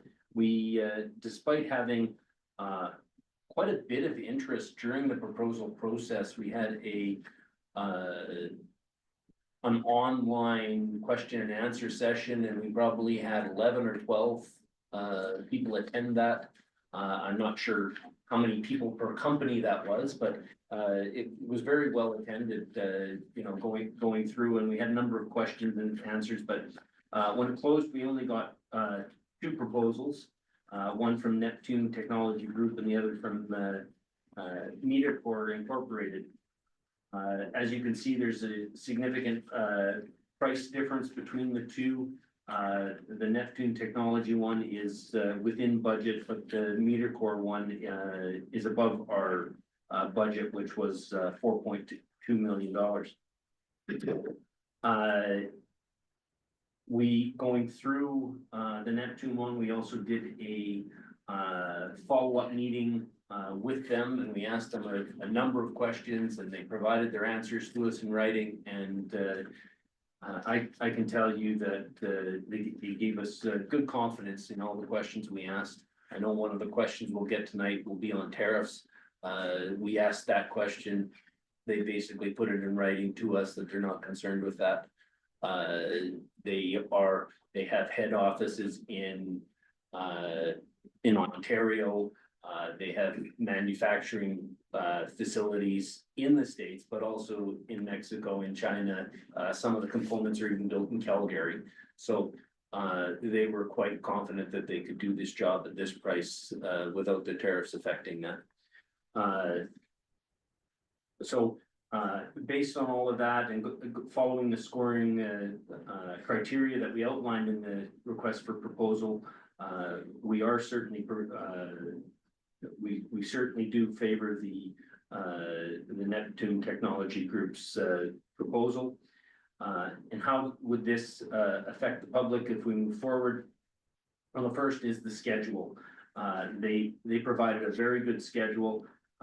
They would get started almost immediately, and between April to mid-June, they would install the meter communication network that the meters talk back to through radio. But while they're doing that, they would also be preparing the public education component and setting up their hotlines, and they have an online booking thing for people to book appointments. They will have hours both during the week as well as Saturdays to accommodate people that can only be home on Saturdays for the installations. You know, as we went through their proposal, they had pages and pages and pages of projects that they've conducted successfully in much bigger centers than here. You know, the one statistic I did throw into this report is that they had completed over 300,000 work orders in 2024 alone. So they certainly do have the ability. They also have you know, the whole fleet of technicians that have already been trained and done previous projects and have been trained how to, you know, how to respect people's homes and all those good things. From June to December is when the meter installations would happen. They would follow what we asked for in the request for proposal in doing multifamily buildings first. Following that, they would do residential, and then lastly, they would replace the existing commercial water meters that we have. Their schedule has completing all of that by the end of December, even though our request for proposal asked for the completion date to be in March of next year. So their proposal is to exceed our expectations in terms of schedule. So I've already mentioned their public communication and education. Their proposal was pretty elaborate in all the things they plan to do with that. They will have a customer service phone number where people prefer phone to book appointments, as well as an online appointment management system. And then for, you know, if there's any problems after an install, they'll also have an emergency 24-hour number for people to be able to respond should any issue happen. They have across Canada, they employ over 200 trained installers, and you know, when they do come, all the installers will be in uniform. They drive Neptune labeled trucks, and you know, and they have been trained in how to deal with people, that identification. So we thought those were all good things. The Neptune meters come with one particular feature that the Meter Core ones didn't, which is a great feature for the community, and that is that they will, after the meter's installed, you can actually sign up to be able to monitor your own water usage, as well as receive email notifications if you have a leak in your home. That has the real potential to minimize a person's water bill if they do have a leak. You know, the number of times in my career where I've seen requests come forward to council where someone had a leak that ran a month or even 2 months if you're on bi-monthly billing, and their bill is just huge, and they're asking for forgiveness. Well, this at least will allow people to take that into their own hands, sign up. A leak develops in their house, they get an email notification, they can take action instead of waiting for the bill at the end of the month. The system, both systems have this feature, but the automatic meter reads, these meters are not like the old days where you had to have someone walk around and do meter reads, or drive around in a truck and do meter reads. It will be a radio network system that will report back Once you have the upfront radio costs, there's not ongoing monthly charges, so it is a lower cost solution because you're using a free radio network as opposed to cellular. However, the proposal does also talk about the radio cellular as sort of a no meter left behind scenario. If there's an area of town that just the radio aren't reaching, but we still need a meter in that location, then they can still install a cellular meter and still get that unit without having the cost of having to expand your wireless network. So they'll do a full study of the town and try and design a system using 3 tower locations to receive the signals, but if that network doesn't receive a few meters, they have the ability to go cellular. One of the things we had talked about early on, we were talking about meters, is we talked about the ability of leak detection in the mains as a potential new technology. And that was the meter core advantage, that by going with Neptune, we're not getting that one unique option. But the Neptune has a different add-on where they can actually install pressure monitors in the meter. In talking to them, they said this is not something you would do on every meter.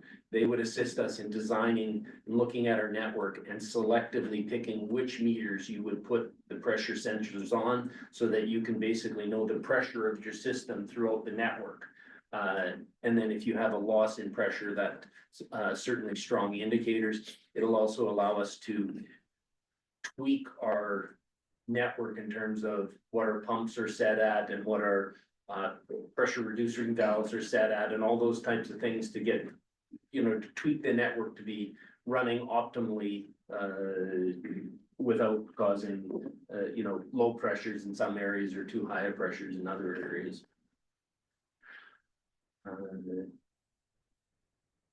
And I think with that, we'll take any questions.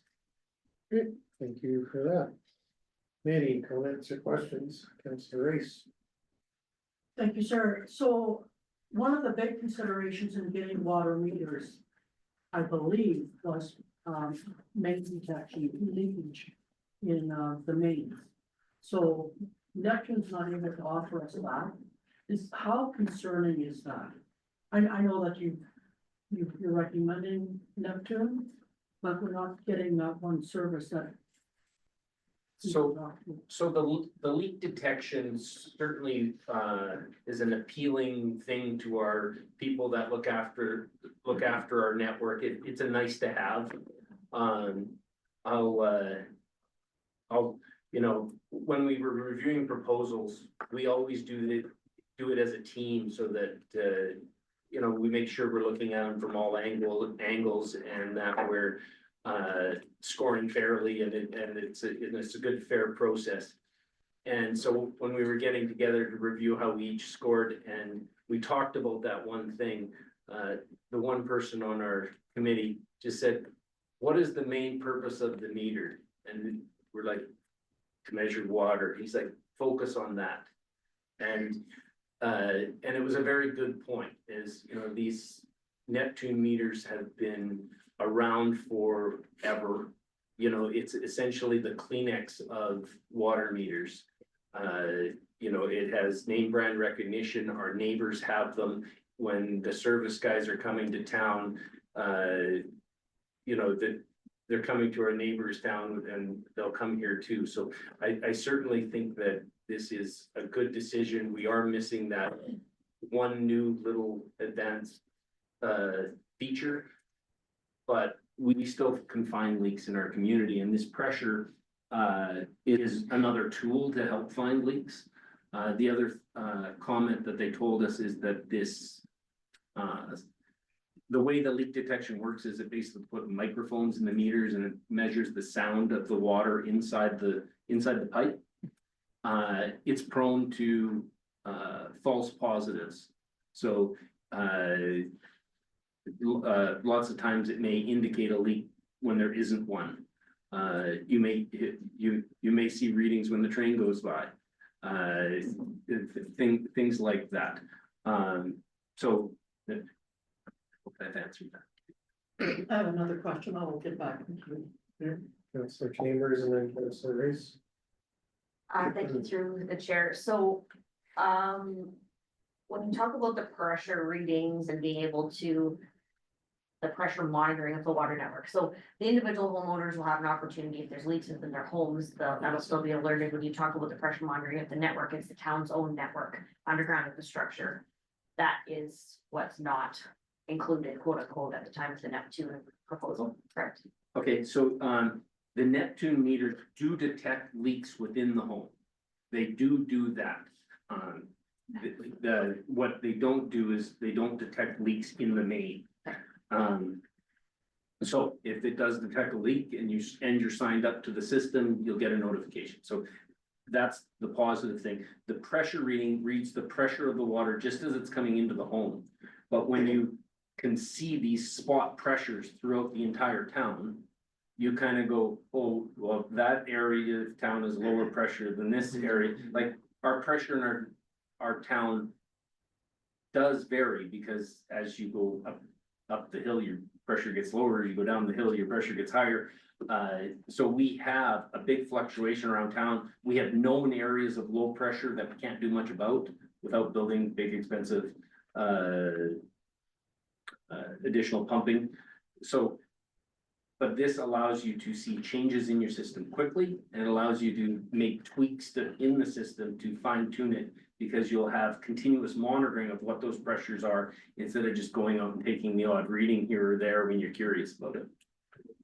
Just follow up briefly. Mhm. So then in the capital cost, is the pressure monitoring included in that, or does that come back as a later capital cost? The cost you're seeing in there includes putting in some of these pressures around town to cover. It's not every meter, it's sporadically. In fact, it would be part of that additional 500 that's in there, and that was part of our, like, they submitted a proposed in their proposal. They have additional costs for depending what they encounter in a home. And they have no idea what they're going to encounter in a home and what they have to do. And they broke those costs sort of into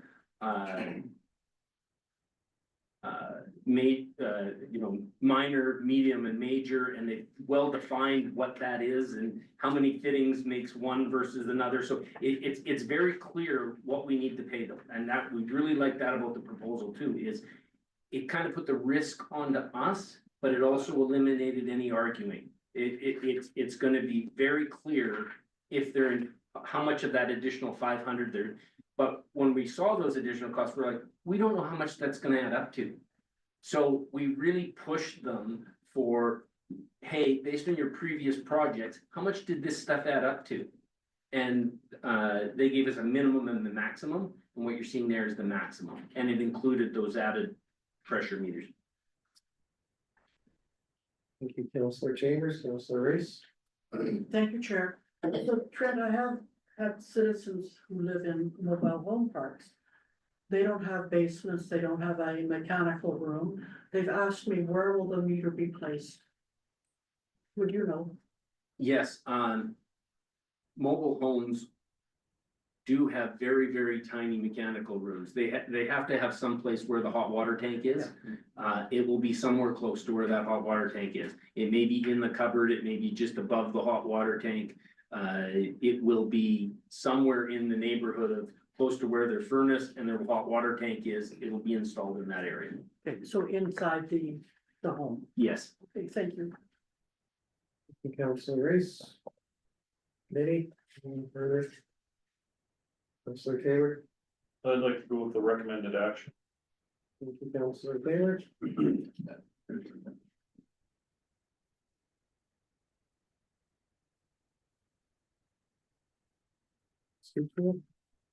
Well, I think it's good to pick the inexpensive one that looks effective.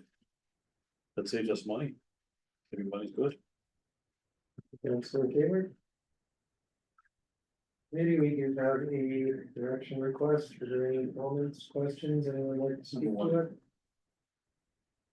Okay, seeing none.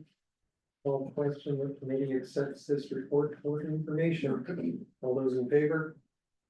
That is carried unanimously.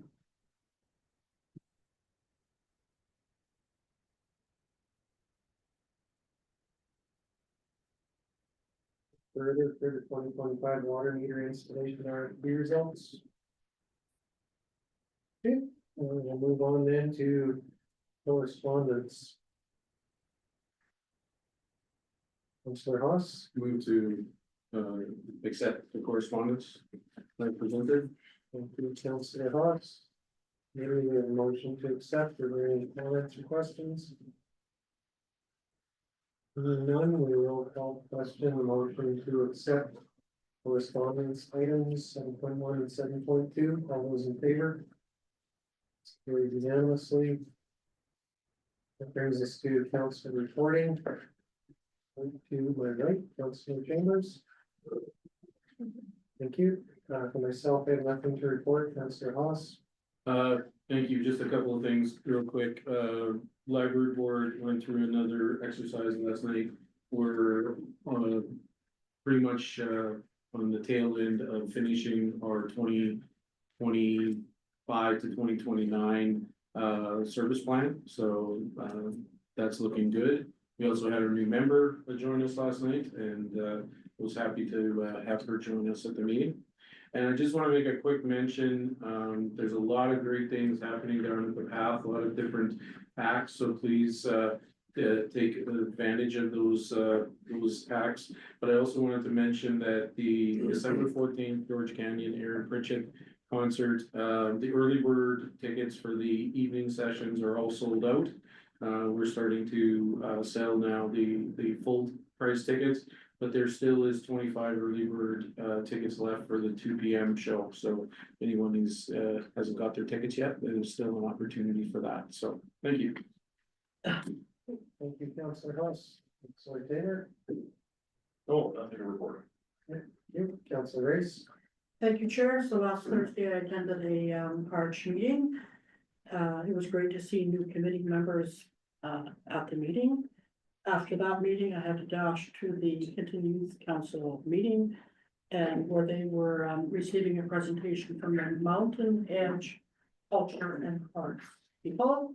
And the students spent the rest of the committee meeting working on one of their selected projects. That's it, sir. Councilor Race, Mayor Nissen. Thank you. Through the chair committee, last week I attended an Evergreens Foundation board meeting, and the municipal requisition letters have been sent to administration, and I understand that it's going to be in a correspondence package next week.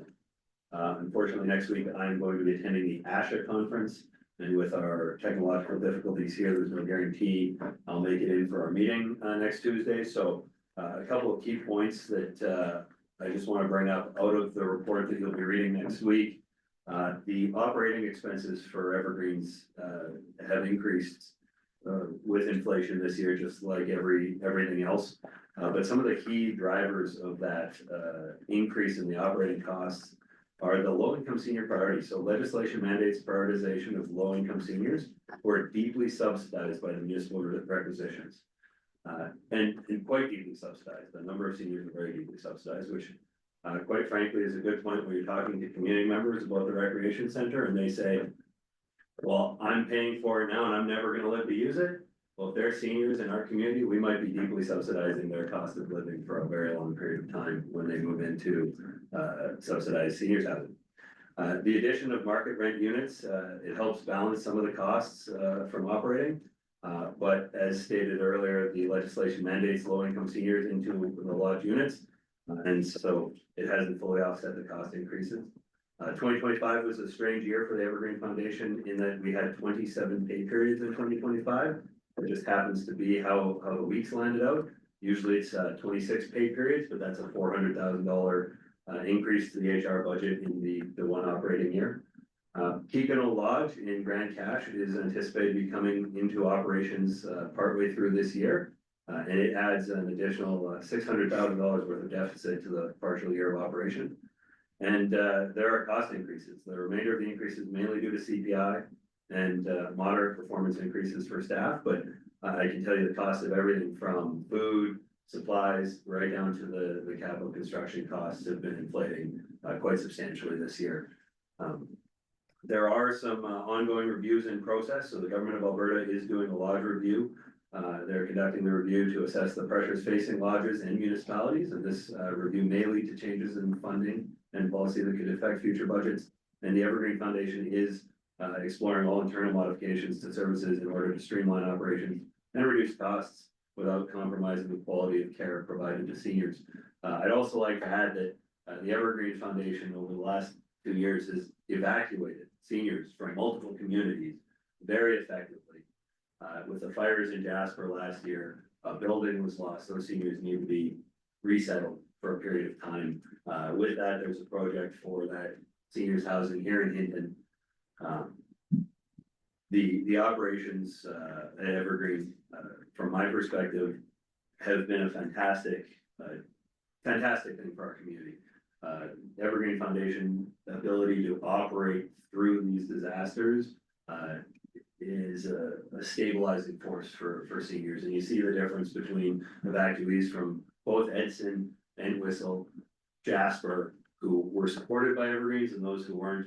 We're doing a great thing for our seniors here. So it was a tough year. Operational budget has increased for a number of pressures, and we'll see that letter in correspondence next week. And I'm told Ms. Bourbeau will be ready to answer all of the financial questions at that time. That is all I have for this week. Thank you very much. Mayor Nissen, Councilor Taylor. That 21 or whatever it was housing units off of Bhutan, when they gonna actually do work there on the ground? CEO Panasic, do you have an update from the ministry? Through the chair, no update from the original or the timeline they gave me, I believe about a month and a half ago, but they plan on having people on site early May, late April at the very earliest. Councilor Taylor.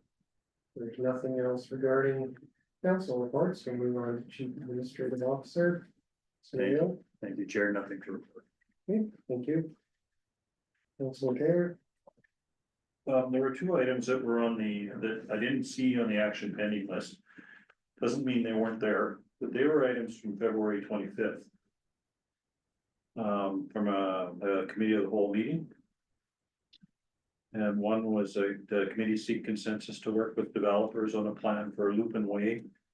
To assist developers and to getting the project done, including identifying triggers for the project. And identifying any possible cost sharing opportunities as soon as possible before the developer has to pay any specific fees. So, yeah, that said as soon as possible. The other one was seek consensus that the committee direct administration to bring back options for partnering with KDL Holdings to contribute to local road improvements on Winnie Way. When are these high priority tasks of council? When are they going to happen? Or have they happened? Through the chair, our plan is to bring this forward for council decision in April. Okay.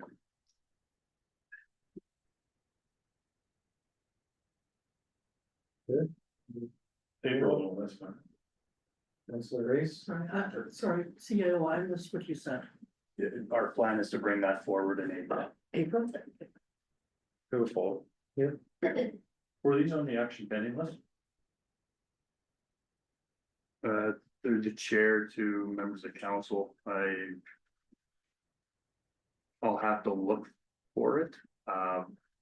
I would imagine it's in there. If it's not, we'll make sure that it's included, but I looked 3 times, I couldn't see it, but that doesn't mean it's not there.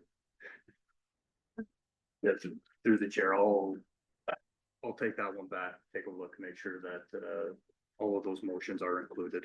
Thank you. Thank you, Councilor Taylor. Anything further regarding Chief Administrative Officer reporting? Okay, there's nothing else. We do have one closed session item. Councilor Hollis. We can make a motion to move into closed section. Thank you, Councilor Hollis. We will move into closed session in 5 minutes, we'll reconvene at 7:53. Thank you.